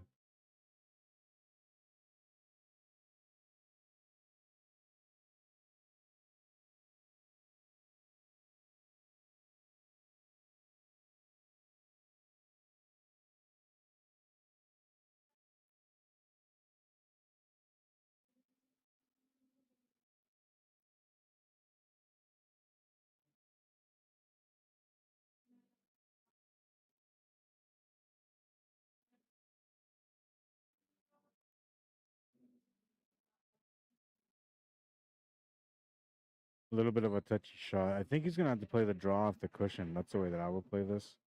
Draw off the right side cushion. But he can play it clean and through. And also play three real spin for this. He just played the draw shot, which I would have played that too. Oh, and he's so close to scratching. I don't know. He might even be horn hooked. I don't think he is, but he might be.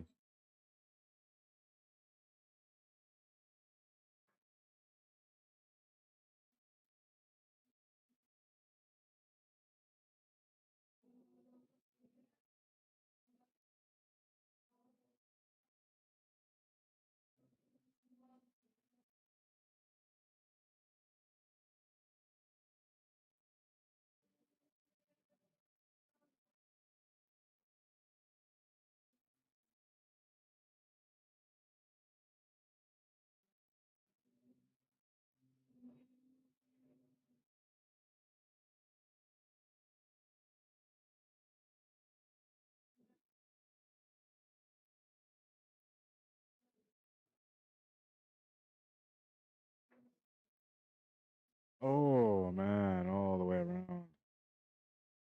Yeah, he was definitely a horn hook there. Huge break for Darcy. I thought he was on the 5, but he still had the 4. And he was definitely a horn hook there. This is a tricky shot here, too. You don't really want to hit the 7, but you might have to. Oh, yeah, avoided it good. I didn't think about the draw stroke. I figured he was just going to try to punch it through, but draw stroke is definitely the option there. Like I say, I don't know. It's a right-handed versus left-handed thing, I think, because right-handed players seem to be a little bit more instinctive. They just kind of know where they got to shoot and how to shoot. Where left-handed players tend to think a little bit more. They're a little bit more methodical and usually at the wrong times. Or at least I am, anyway. 3-0 is the score right now for Darcy. He is 2 games away from getting into the next match, which will take him into a match with Barry McLean for a chance to get that 7th or 8th spot, because the 7th spot and 8th spot are the only spots that are available now here today in the high bracket.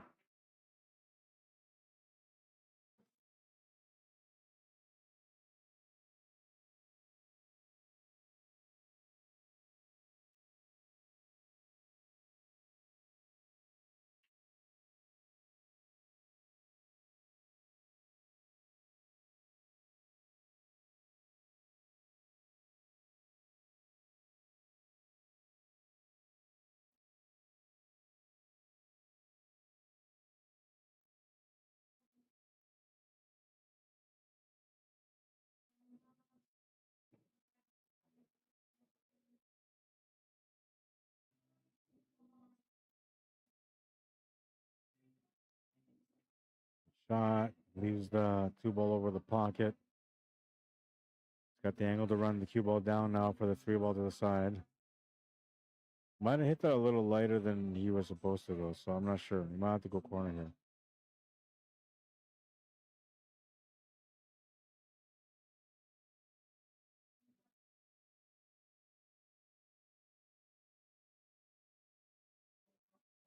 Nice control.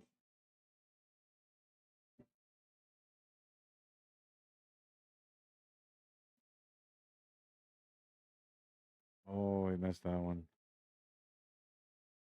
Felt the pain on that one. Huge break for Ryan. Hasn't been able to get on the board yet. First real chance to do so.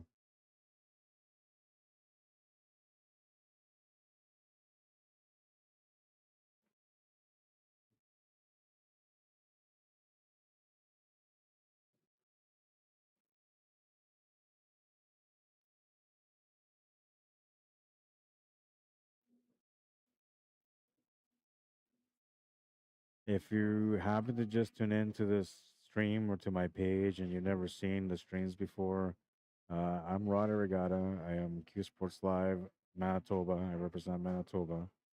And I love pool. So I don't know.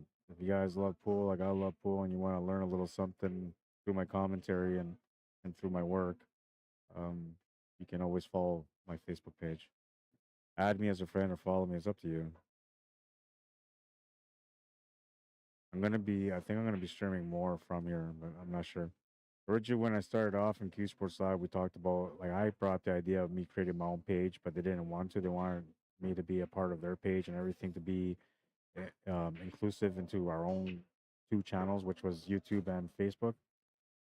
And it worked for the longest time because, Facebook was kind of working with creators, but now they've created a rule that allows only one person to stream per page or group or whatever. So multiple people streaming events at the same time on the same day on the same whatever, it's not going to happen no more. So there's a good chance that I'm probably going to be streaming a lot more on my own page moving forward. You guys could always catch the action by subscribing to it.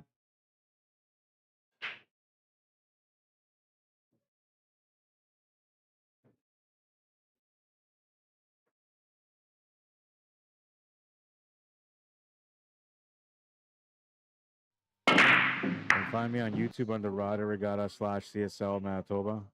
On Facebook, it's Rod Arriagada Q Sports Live, one word, then Manitoba.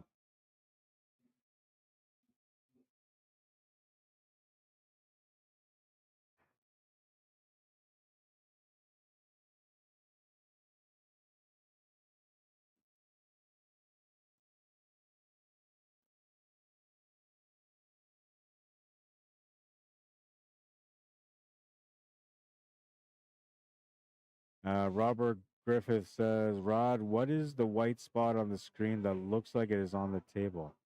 Good question. I don't know. Let me see. I'm gonna go over it. Wonder if I did something here.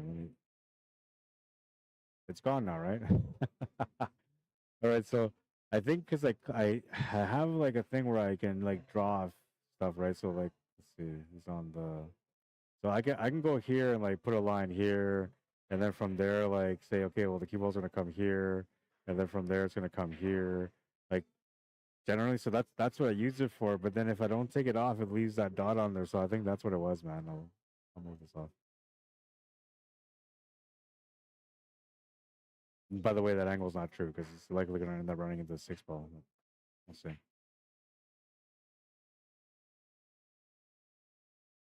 We're gonna use it right now. Actually, let's do it this way. So here's the ball. Here's the shot. Our direct contact point is like right here. Okay. So that automatically tells you that the cue ball should be going at an angle like going here, I think. So from there, like the natural path of that is that the cue ball would end up going at this angle, which is not what he wants. Maybe at the very best this angle, which is still not what he wants. So whatever he's doing there, like he's not in a good spot. There's a shot that you can make here where like you hit this with inside spin. So you actually aim the cue ball here, not on top of there. You put the spin on the cue ball so the cue ball comes here, then back here, and then back here. So that would probably be an option, but it's a tough shot to do, especially when you're close to the rail. Yeah, and he just figured he'd just get around it. That's all. Give himself a shot at the 5 ball. He's not happy with the cue ball slowing down like it did, but he's got a shot. Not easy to get back to the 6 ball. He still has to make the cue ball travel a little bit, flirting with the side pocket depending on the spin. So there's a challenge here behind the 5 ball still, and that's the reason why he's not happy. But good players find a way through, and I'm assuming that he will too.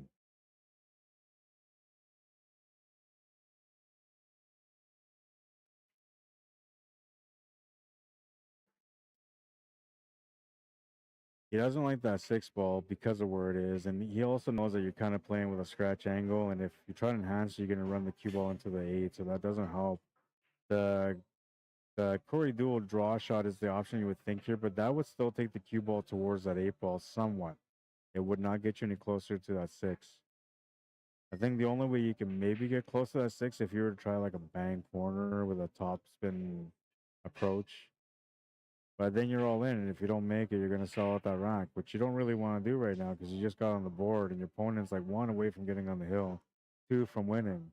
You don't want to give them that chance. You want to maintain control of this table if you can. And if you can get onto that 6 ball from the side, then you're supposed to be playing a safety, which he knows really well. So we'll see what he decides to do.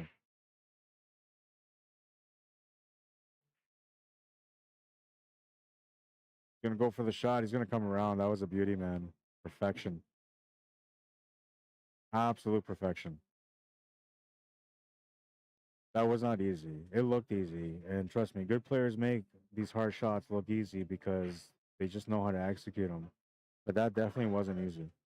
To figure out the perfect angle on the cue ball to get around that 8 ball perfectly so you can make it up for the 6 ball, that required a lot of knowledge on your spins. And of course, you know, delivery on the stroke too.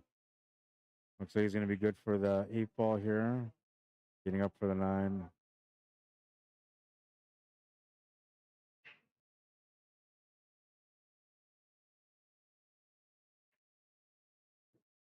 Trying to figure out that pace, and it's not bad. I think he was trying to get a little straighter, but this works. This is a typical 9 ball shot. All right, so that's going to put Ryan on the board again, capitalizing on the opportunity. Take note. 3-2.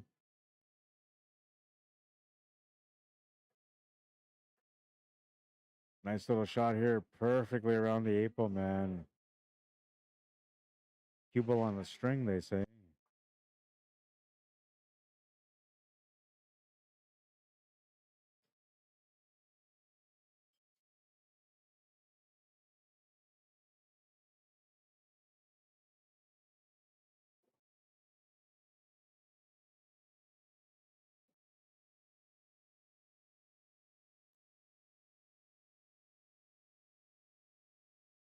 Rack number 6. It's a 1-game difference, and Darcy trying to get on the hill still.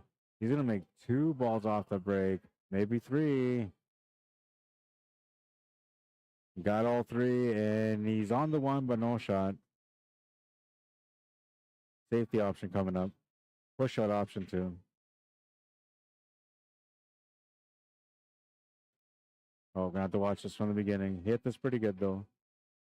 You're gonna see the 6. We're gonna see it from the beginning here again. You're gonna see the 3-ball break that he just made. 2 went into the same corner.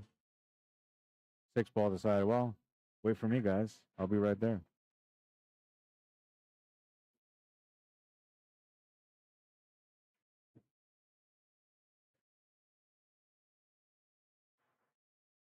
Oh, and a fine cut to start on that one. He's feeling pretty good at the table right now.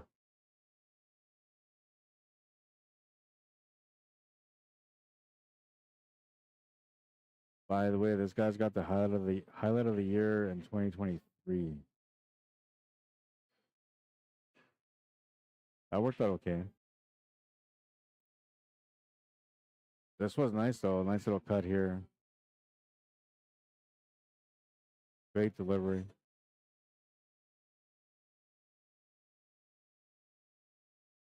I'd say he deserved better, but whatever.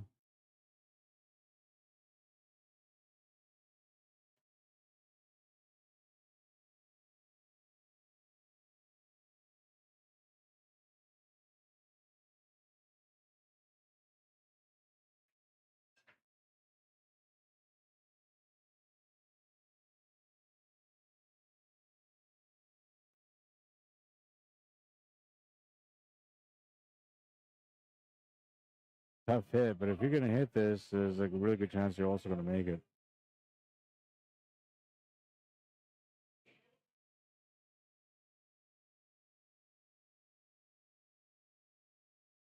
He's got to hit just by that side pocket with lots of spin to get over for that 2-ball. Oh, what a shot, man. No. Man, what a shot. He's disappointed. I'm disappointed too, man. Like, look at this shot. What a shot, man. What a shot. Deserve better than that.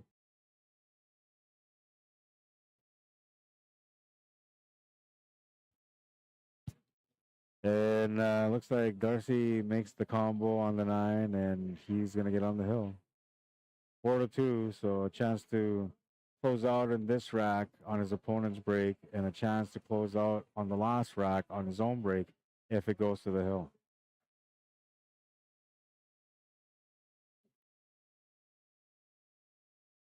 No, I'm lying because it's 4-2. So right now, if he wins on this one, it's not his break. The next one will be his break, and if he doesn't win on that one, then Ryan will get the last break for the hill. Yeah, that's it.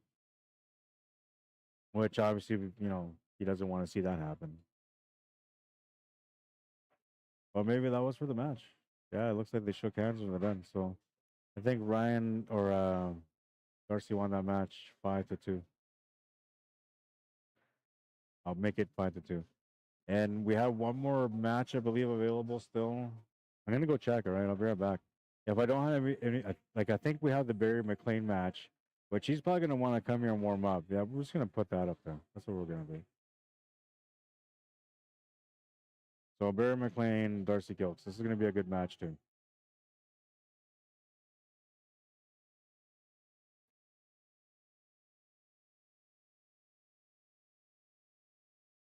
I'm gonna go over there and see if this is true or if they're gonna put it somewhere else. I'll be right back.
All right, I'm back.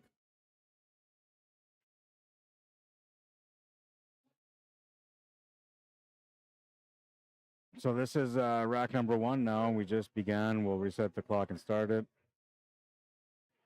Fresh match, man. They're dimming the lights here, getting ready for the evening. It's not evening yet, but we're right around the corner.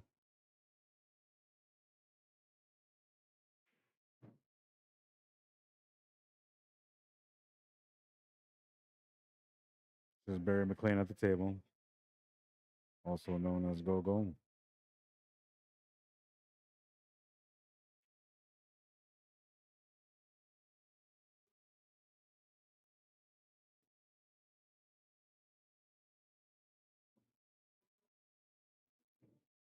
Yeah, that match against Mike got on this table earlier, but Mike ended up edging him out. And he hasn't played since, so he went for a bit of a break. And well, I think he had, I don't think he had another match after that. So this is the next match after that.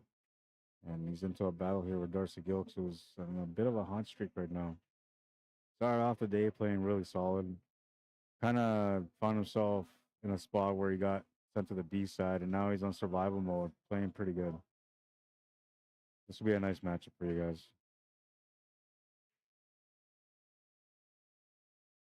Who do you guys got to win this one? Barry or Darcy? What's up, Nick Anderson? What happened to you, man? I thought you were going to be playing the tournament, bro. You were one of my picks to get out for the final 8 in the low bracket. Yeah, you're welcome, Robert. Speaking of thank yous and welcome, thank you to everyone that's liked the stream on Facebook, first of all, because it's on my personal page.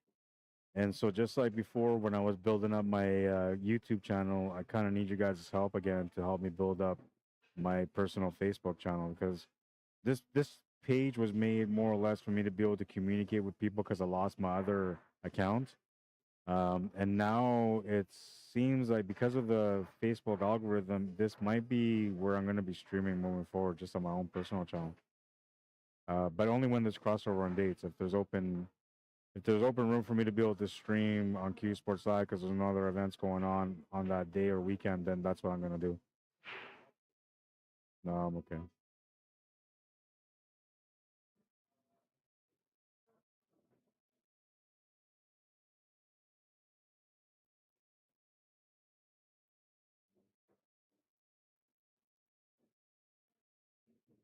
And let's see what's going on here on YouTube. Well, I got 7 likes there, so that's not bad. Thanks, guys. Appreciate it. It's a little quiet on YouTube. It used to be pretty busy consistently, but I've been away from streaming pool for like, I don't know, 7, 8 months. And maybe even a little bit longer. And some of the events that I did over the last little while have been non-pool related. So some of the people might have felt like, maybe it's time not to tune in when this guy goes live because it might not be pool or whatever the case. It's been a little quieter on YouTube anyway. Everybody still watches the stream at some point, but it used to be more consistent where people tune in and watch all the time. I'm expecting that for tomorrow, especially because it'll be the final 16 and it's going to be some juicy matches. But we'll see how that all works out. One of the things that I stress over when I do these events for friends, memorials, people that I'm trying to honor is the numbers at the end, like the views and the likes and the shares and all that stuff. Because to me, that's the equivalent of whether an event was successful or not. So that's what I look at. And not being able to stream on our Q Sports Live page kind of affects a lot of that because I don't have contact with a lot of the people that follow Q Sports Live. Only the ones that like to watch the streams that I do. Those are the ones that tune in and watch here too. So when you guys are liking the stream right now, sharing the stream, and subscribing to my Facebook, all that stuff, or not subscribing to my Facebook, but adding me on Facebook or following me on Facebook, whatever the case, that's how you're gonna help me grow back up again.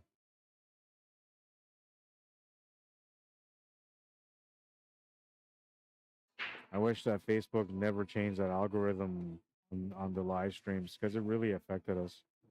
Okay, so I gotta go back here because I didn't see who won the last round.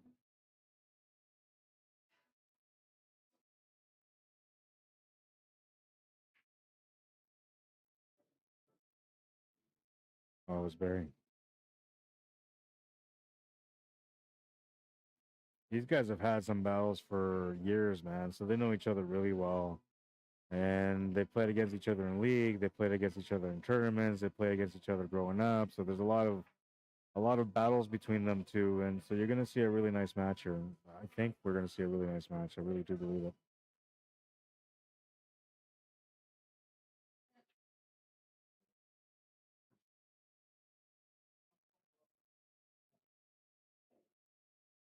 Oh man, they're playing some Hotel California. I'm weak when it comes to this song. I just automatically gotta sing it, but I'm gonna try my best not to. grabbing some tape right now and taping up my mouth for you guys. I mean, I don't want to be known for being a great singer anyway, so. Oh my god. The things that I say sometimes.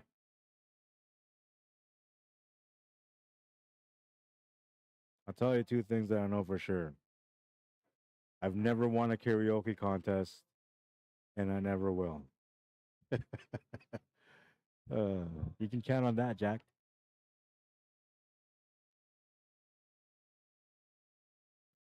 All right, so he's on the one, but it's really tight. The two balls on the right, so that kind of favors the shot on the one. But if you're gonna make this one, you need to put some extra pace on it, and you're likely gonna put some right hand spin because that's what's gonna help the shot. I don't know if that's the way he's gonna go. Looks like he's on a push option.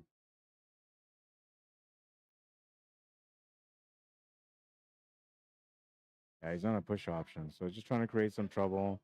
Gonna give Darcy an option to take the table or to give it back to him. He didn't quite accomplish. Oh no, I guess that was a foul. I thought that was a push out.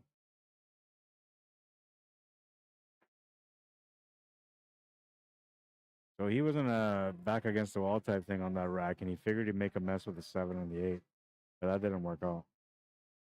And Darcy got a nice little bump here off the 9. That's gonna set him up for the 3.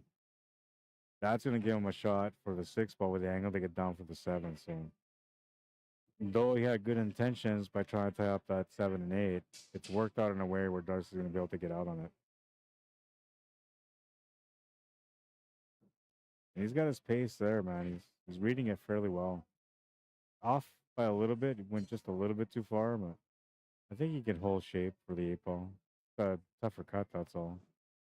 He made a tough cut like this earlier, so he's kind of familiarized with this shot. The line for this 8 to the 9 is pretty perfect too, so he's good to go.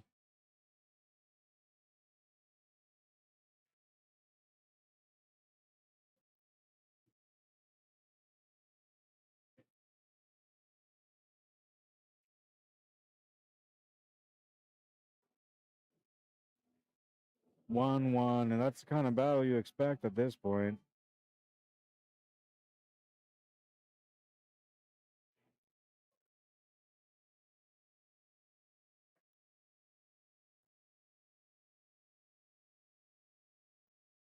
Don't forget to check out my friend Ellison Duque Jr. at Birchwood Honda West.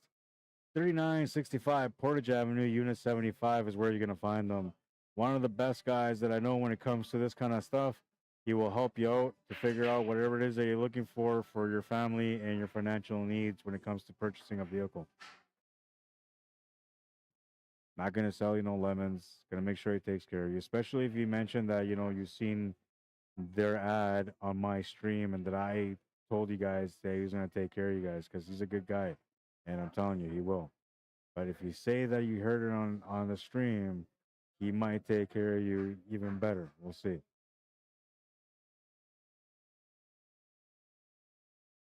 But definitely a good guy, an honest guy. He's not out to make money from you. He's out to. I mean, everybody that sells cars makes money anyway. But that's not his intent. His intent is to make sure that every client that walks through that door is a client that is happy with their experience, getting exactly what they need at the price that they're looking for, giving them the best deal they possibly could have got when they went out looking for the vehicle. That's the goal, man. It's kind of like what I do in streaming, right? Like I go out there and I try to give you the best that I can, and I try to make it at a way where like everybody can afford for me to be there. Why? Because that's professionalism, and that's what Ellison Duque provides when you go see him at Birchwood Honda West. Ball in hand on that one.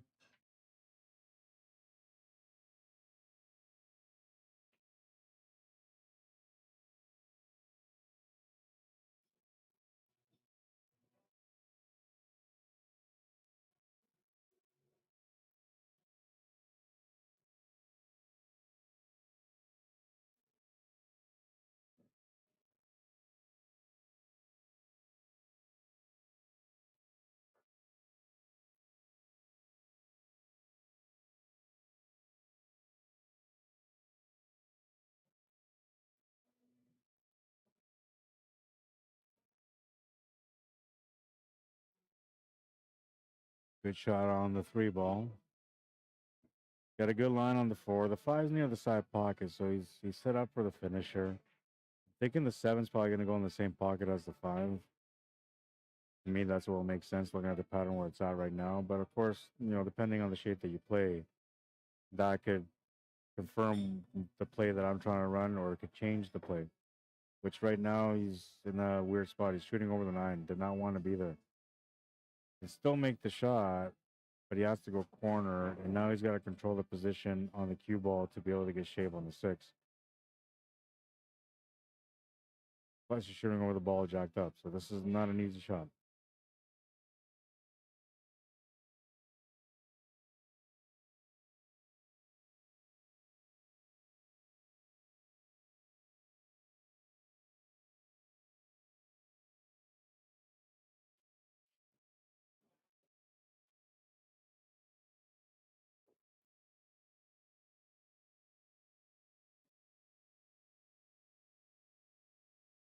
Like, he's got a little bit more room on the right side of the cue ball right now. I guess his left. I figured maybe he might go to the side here on the 5. Yeah, I don't know. It kind of made sense, and that worked out okay because cue ball ran over towards the 6 and ended up knocking the 6 ball in. 5 ball sat over the pocket because he missed it, and that's going to give him a chance to get out still. So a huge break here early in the match for Barry McLean.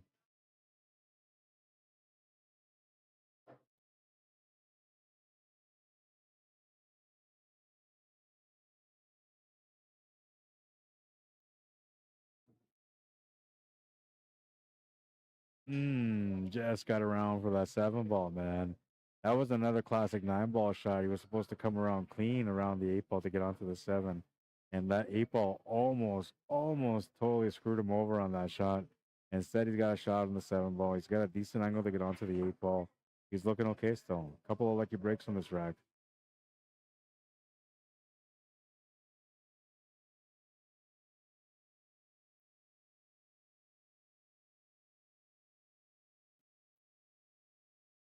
That's a straight shot there. A little bit of angle now on this 8 ball to get over for the 9. It's perfect.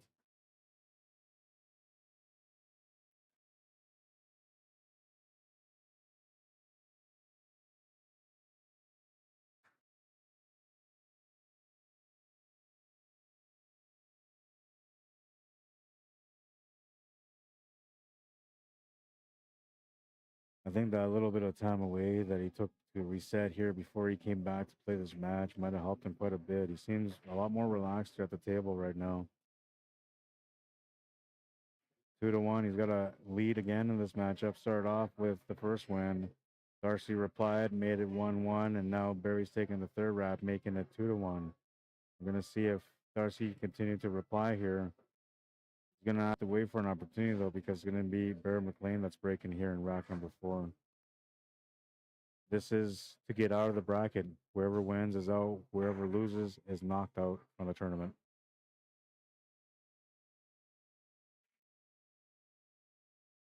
Both players are going to be out, but one of them is going to be out in the good way. The other one's going to be wishing they would have won this match.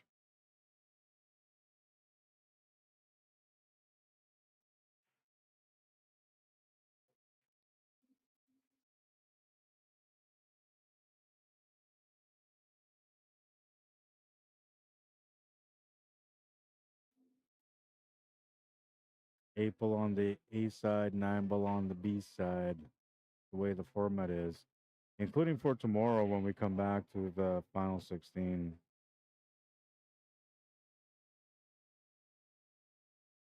The rules for the tournament were double knockout, alternate breaks, 8 ball on the A side, 9 ball on the B side. That was for both divisions, the high bracket and the low bracket. Straight races except for the final 16, which is high bracket race to 7, low bracket race to 5.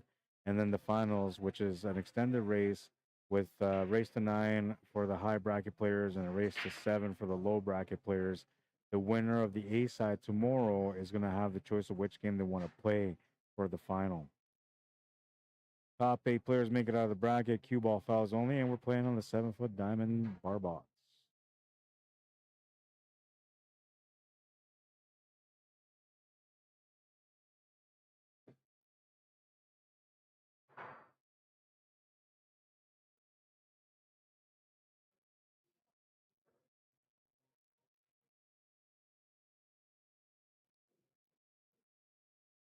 playing the safety, and it's not a bad one. Played in a good spot where he took away a couple of the kick options, but the one on the left is available still. You just gotta spin over to hit the one. Oh, and a good hit. I'm telling you, man, I'm not sure what's going on. Oh no, that's not good. I was about to say I'm not sure what's going on, but he's getting the rolls his way. He's hitting everything good, and then he scratched. So it wasn't quite the commentator's curse, but it was kind of created through my, excitement on the way he's been playing.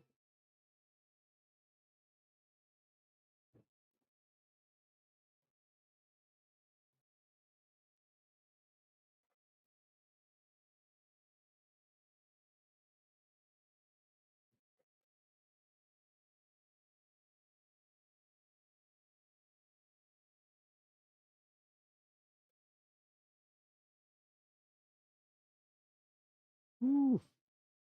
That was a risky one, man. He's in a tough spot now, though. Can't see the four ball, and his opponent's playing decent now. Like he's warming up. So this is a bit of a stress here. You got to get a good reply. Needs a nine ball to be the blocker on the safe. Well, he didn't plan it out the way that I would have played it out for the safety, and unfortunately for him, he's left the four ball open. I was thinking he was going to play that gentle, use the spin to get off the top rail and then behind the nine, but he didn't play it that way. Shooter's choice most of the times, and sometimes it's just because they have the right knowledge, so they choose the better shot. Sometimes it's just because that shot makes the most sense.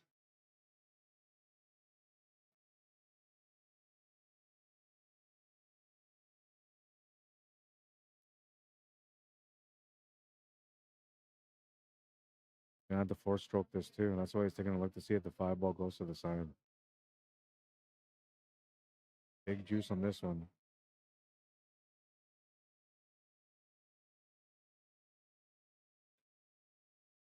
Nice execution on the stroke. If the five goes to the side, which he looked at, and I'm assuming it does, he should have a setup for the six. Ideally, you wanted to be on the left side of the six, though, and I think here he's got to come over to the right side of the six.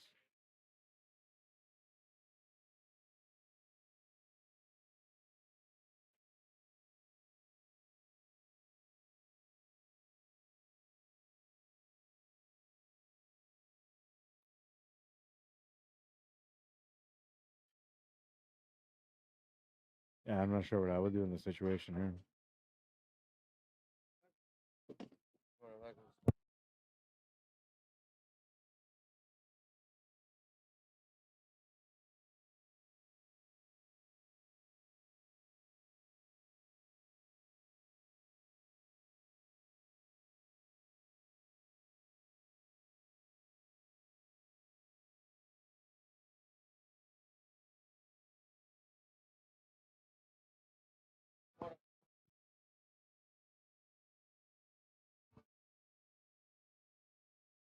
All right.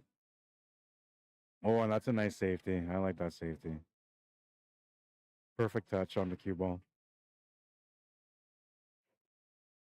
Darcy's pretty clever. We'll see if he can figure his way out of this over the kick shot.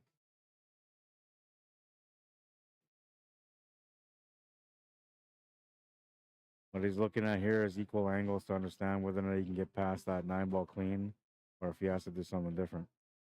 Looks like he's got an option, but they go for the top rail kick shot.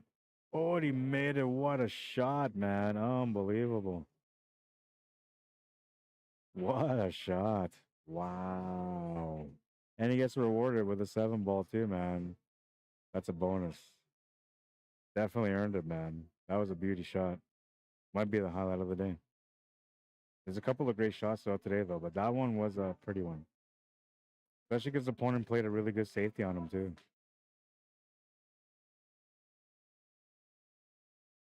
And now he's got to do something special here. Like, otherwise, that shot meant nothing. I'm surprised he got himself in this kind of positional trouble.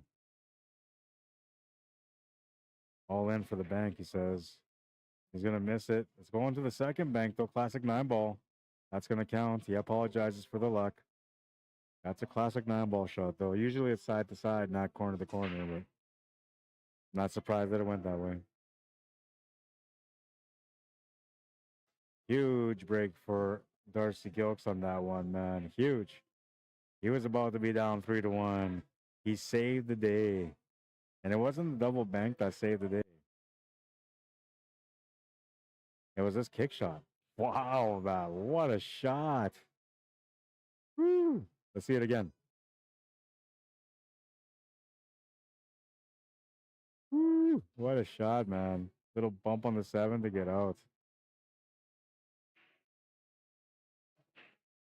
That's the love right there, man. He got rewarded. 2-2. Race to 3 now. We got a battle, baby. We got a battle. And look at that. A couple of balls off the break position on the 1 to get going. 2 balls out in a good spot. 3 ball complimentary angle from the 2. 4 ball easily set up from the 3 ball. 6 balls after that. He's got a beautiful table in front of him right now. Huge opportunity. Makes the first shot. On to the 2.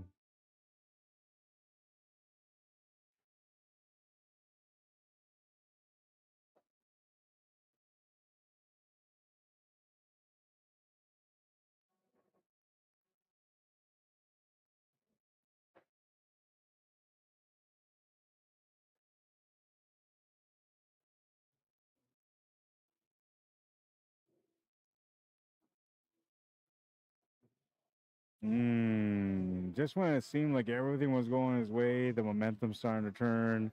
He ends up losing the cue ball, gives Barry a ball in hand, and that's a massive break for him now. These guys are giving each other some massive breaks, and the most important game of the day, the one that gets them through or gets them eliminated. It's going to be interesting to see how this matchup finishes. Who you got to win this match to tie that too?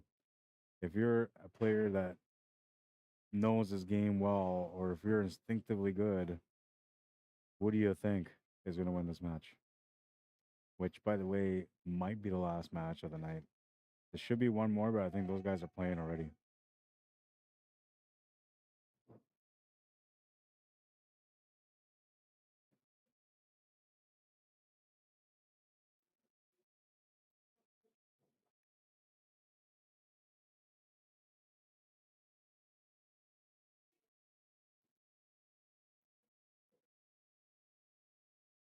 Good execution on the 8 ball. A straight line on the 9 is going to get him ahead by 1. Easy peasy, he says. 3-2, 1 away from getting on the hill, 2 away from winning. Darcy Gilks not in any trouble yet, but he's down by 1 and needs to get this other one that's coming up back under his belt to make it 3-3.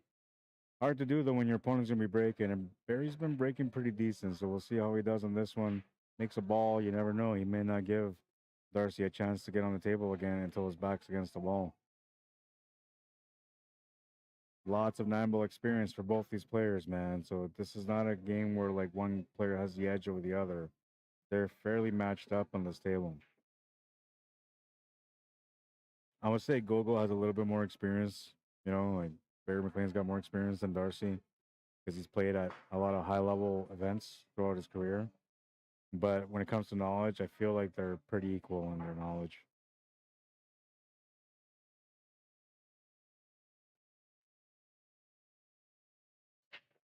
Oh, he let that one rip, man. 9-ball off the break is a win.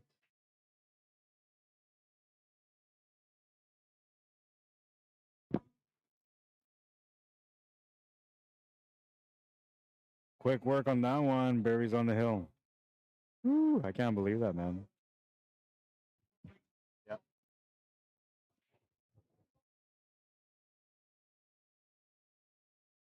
Let's take a look at that 9-ball break.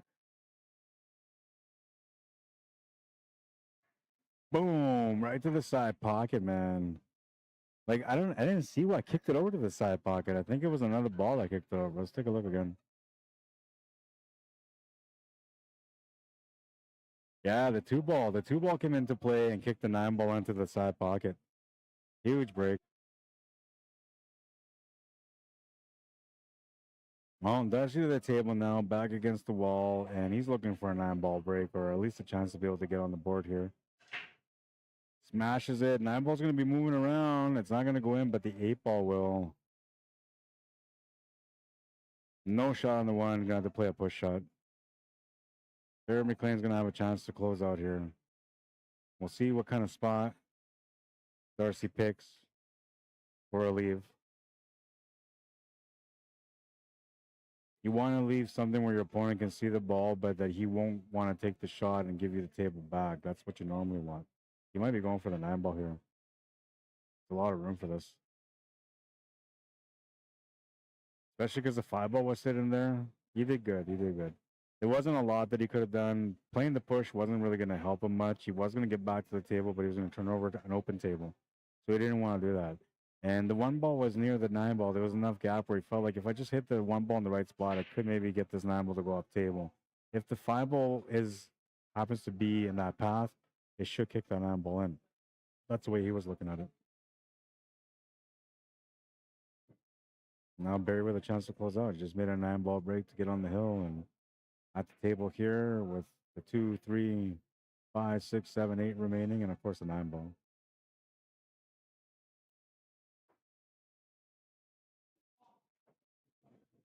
A little touchy there. I don't know if he was trying to play for a carom or if he was trying to play for a safe, but he's going to have to play a safety here now.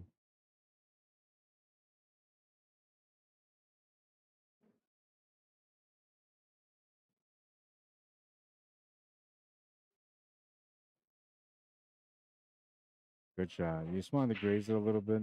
And, you know, like the more distance you put between them, the better it is. But this is a hittable shot. Like you can definitely hit it from both left or right. I think it's easier from the left, but maybe the 9-ball in the way a little bit, so you're going to have to spin your way into it. Which it looks like he's spinning there right now. Oh, and look at this hit. Wow. Like, you can't do anything about a player that has that kind of knowledge, man. He's good at this. This is not a fluke. I'm telling you right now. That kick shot and the last kick shot that he did, they are not flukes. This guy knows the systems really well. I've seen him make some crazy, crazy, crazy kick shots, and it's the kick shots that he knows really well. The bank shots aren't that bad, don't get me wrong. But specialty for Darcy Gilks is the kick shot. He's trying to play safety here. Ooh, nice on that one, too. I want to show you guys the other shot, but that, okay, well, I'm going to load it up here maybe.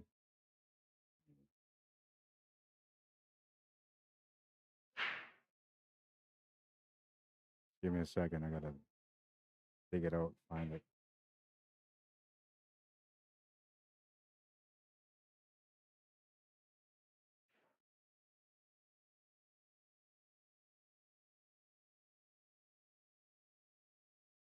Okay, so first shot I'm going to show you, it's not going to be on the replay, but you're going to see on the screen right now. That was this beautiful kick shot on the 3 from Darcy. Absolutely clean. Beautiful, beautiful shot. And then instead of going for something big,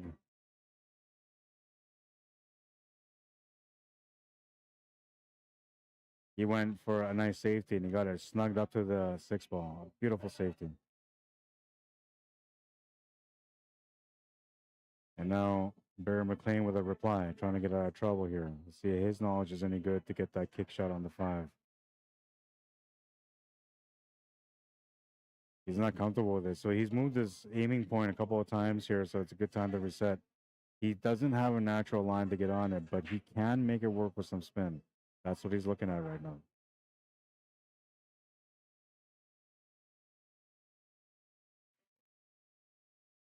Long rail shot might be easier, a little bit more direct, but you're going to likely sell that table out. So let's see if I can help him figure this out without getting in the way. So the contact point, we're going to go this one backwards. The contact point is here. And then from there, the contact point has to meet with the cue ball. So it has to be like somewhere around this area. He's got to connect that dot somehow.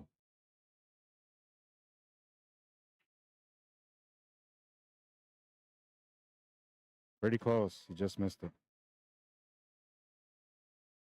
Just missed it. So normally, like, the way you would look at it would be like, so the ball is there, like, how do you get it to, like, hit here and then get into here and then get into here? So like you can see here, the line wasn't natural. It was off. So for him to be able to do it, he had to involve some spin on it. It was the only way he could make it happen. Good break here for Darcy, who played a smart safety at the right time.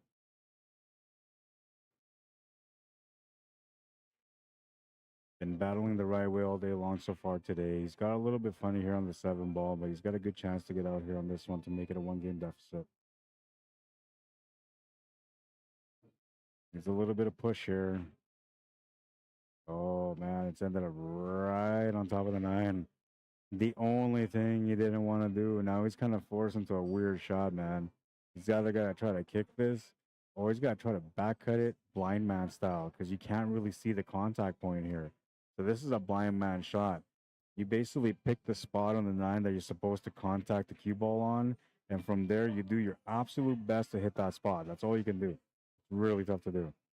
He's going to try to maybe create a safety option here. That's another play that he can do. So he's kind of looking at like, oh, wait, I put that up. He's kind of looking at pushing this 9 ball this way, getting the cue ball to come off that 9 ball this way, and then maybe like, oh, sorry, this way, and then maybe back this way, like something like that.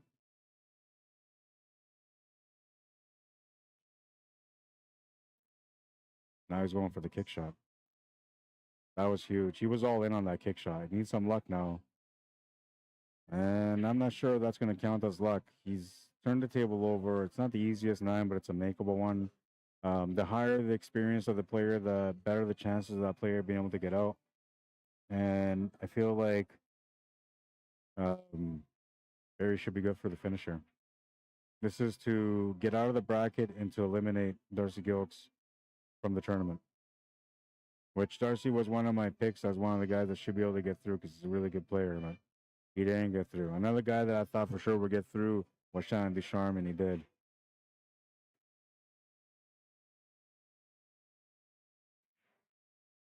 Jerry McLean and Mike Delgado had some unfinished business. That was a beautiful finish. They will meet again, I'm sure. Jerry McLean makes it out of the bracket. Gogo is on a go-go. And we're going to see who he ends up drawing tomorrow. Fresh draw tomorrow for the final 16, man.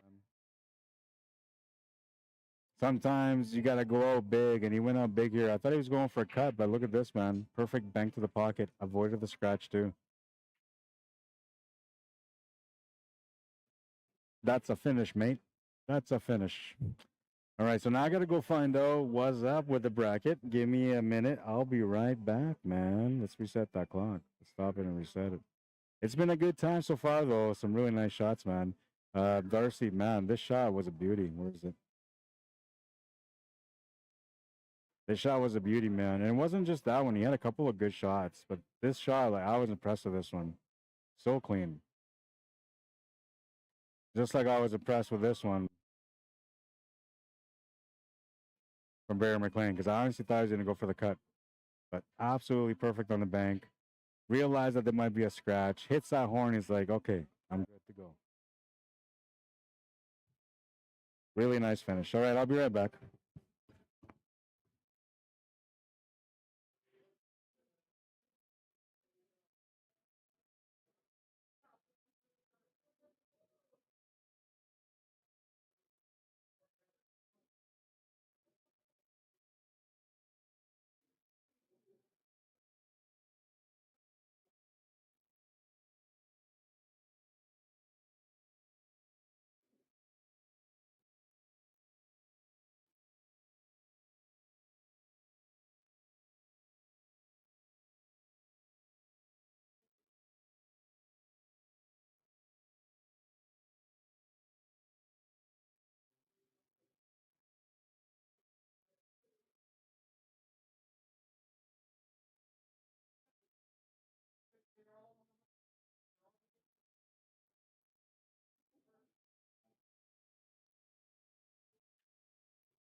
All right, all right, all right. So I'm back, and it looks like that's going to be it for the matches today. There's only one match going, which is Tom Hughes against Errol Cameron. Tom Hughes is up 3-0 in a race to 5. He's at the table for a chance to make it 4-0. Got himself in a bad spot. If you guys want to tune in to watch that, you got to go to the Hidden Pocket YouTube channel to find it there. And the score should be updated. Myself, I'm going to be done for now. I'm going to start wrapping things up so I can call it a day. I will be back again tomorrow, and tomorrow will be the final 16. So it's going to be a really good showdown tomorrow, I promise you. Like, you guys are going to be impressed with some of the pool you're going to see tomorrow, man. It's all in. Everybody's in the money now, so everybody's free rolling. A little bit of pressure to try to win the payout, but overall, I think people are going to be okay. I think it's going to be a very entertaining day. Hopefully, we see some really good action, some big highlights. Excuse me. And don't forget, if you want to get into the raffle, you can message me. You can message Mike Valtour. If you're here in Winnipeg, it's no problem. If you're outside of Winnipeg and you're thinking, I want to get involved, as long as you're in Manitoba, no problem. The shipping shouldn't be as expensive. Outside of Winnipeg, though, if you want to get involved and you're outside of Winnipeg or Manitoba, or sorry, if you're outside of Manitoba only, you would be in charge for the shipping on the product if you win it. Okay, so you can still play if you're from out of town. You can still join in for the draw. It's not, none of this money is going to the tournament. Just so you guys know, every dollar raised from these Q raffles is going to the Never Alone Cancer Foundation, an organization that helps cancer patients to be able to go through their final days as comfortable as they can, making sure they provide them everything they need, including the counsel and just somebody to be there for them, to hear them out in their moments. They do special work that a lot of people will never take the time to do, and they're driven by the love of the people that help create sponsorship for their program, which is what Mike is doing. So, if you want to support that foundation, which they're doing some amazing work for a lot of cancer patients, you can get into that minuscule draw for $20 a ticket. You can buy as many tickets as you want. There's no limit on it. All proceeds going to the Never Alone Cancer Foundation, and they were there for Gordo in his last days. And Mike will never forget how they took care of him and everything they did for him. So what he's doing is he's trying to honor his friend the best way by giving back to this organization, so they can help out other people who are in a tough position, like our friend Gordo was before he passed away. The second cue that we got available for the raffle is the Gordo Black Custom Jump Cue. Make sure you guys get in on that one. It's a one of a kind. The men's cue you can buy from online or whatever. You can always get another one. But the jump cue, the Gordo Black, are one of a kind. I believe there was only a dozen of them made. This is one of the 12. I have 2 of them. So you're not going to be able to get the other ones because everybody that has them are holding on to them for dear life. Great cue, a special product, and you're never going to see it again. Gordo Black Custom Jump Cue, $25 per ticket, specially designed shaft, a great product to have in your bag if you want to play with it or to just collect it. There's people out there that will pay you $1,000, $2,000 for this jump cue right now because it is a special item. You're not going to see another one like that ever again. Every jump cue that he made was all specially designed. All of them were different. So trust me, there's a lot of value in this jump cue. You want to get in on it, especially because it goes towards a good cause. That's Brady Sage. They're warming up. I'm not sure if he made it out of his bracket. I think he actually made it out of his bracket yesterday, though. Anyway, so that's going to be it for today. And yeah, it should be good. I hope you guys enjoyed the coverage. Thank you for tuning in. Thank you for, liking the stream, watching the stream, for sharing it if you did. Those of you that subscribe to my YouTube channel, I appreciate that if you did. And if you are watching me for the first time on Facebook, well, I'm Q Sports Live Manitoba, and you can check out some of the streams by following me or adding me on Facebook. Check it out, man. Well, I guess I'll put them up for you guys real quick. Put them up. Put them up. Who says that? That was one of the cartoons when I was growing up. Right here. Yeah, so YouTube, Arriagada / CSL Manitoba. And then on Facebook, Arriagada, 2 separate words. Q Sports Live, 1 word, then Manitoba. Right? Easy to find me, man. And that's it for today. Last highlight.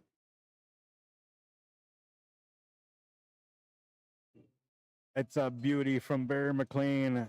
All hearts, all pocket. What a finish, man. What a finish. And we'll do, I don't know if I did it already, but we'll do it again. Birchwood Honda West, Ellison Dookie Jr., go find them there, 3965 Portage Avenue, Unit 75. Go find them, man. If you're looking for a new vehicle, you're looking for some great pricing, maybe you're looking for a little bit of help to figure out how to like make it afford it, how to make you afford it, or how he can help you out to get your credit built up. Whatever the case, come see him. He can help you out. He's a good guy. He'll take care of you. Make sure you mention my name. Say, hey, Rod Arriagada said that you would take care of me and give me the best experience that I can get from somebody that's in this field. And I'm telling you, he'll take care of you. I promise. Anyways, that's going to be it for now. And we'll see you guys at the tables tomorrow. It's going to be a really good time. I'm looking forward to it already, man. Until then, let's do the pool wisdom. We're going to do the steps that I usually do. So let's just go that way. The more you sweat in practice, the less you will bleed in battle. That means get out to the tables, become the champion within. The only way to doing that is, to do that is to get out there and work on your game. You have to work on it. Specifics are the best way to grow, but you can just maintain your game for a bit until you decide to grow out of your cocoon. Honestly, that's what it feels like, man. You got to break free from the cocoon and grow to that big butterfly that you're supposed to be, the champion within, man. Champion within. What was that saying from Muhammad Ali? Sting like a butterfly? No. Dance like a butterfly, sting like a bee, or something like that? I can't remember. It's been a while. But anyways, yeah. So that's the point. You got to get out there. You got to, become your biggest enemy and just force us out to grow and work on your game. Right? Be honest. Get somebody to assess your game, tell you what's good on your game, what's not good on your game, what you could work on, and don't be stubborn. If somebody's willing to like take the time to show you, work it out, man. Listen to them, put the time in, because nobody has to teach you to be better. Everybody can leave you behind so you can figure it out on your own. When those people take the time to help you, embrace it. It's your first step to becoming the champion within. All right, and we hope you guys enjoyed the stream today. By we, I mean me, my second personality, and then my family, because they support me through everything I do, and they're grateful for the support that you guys give me.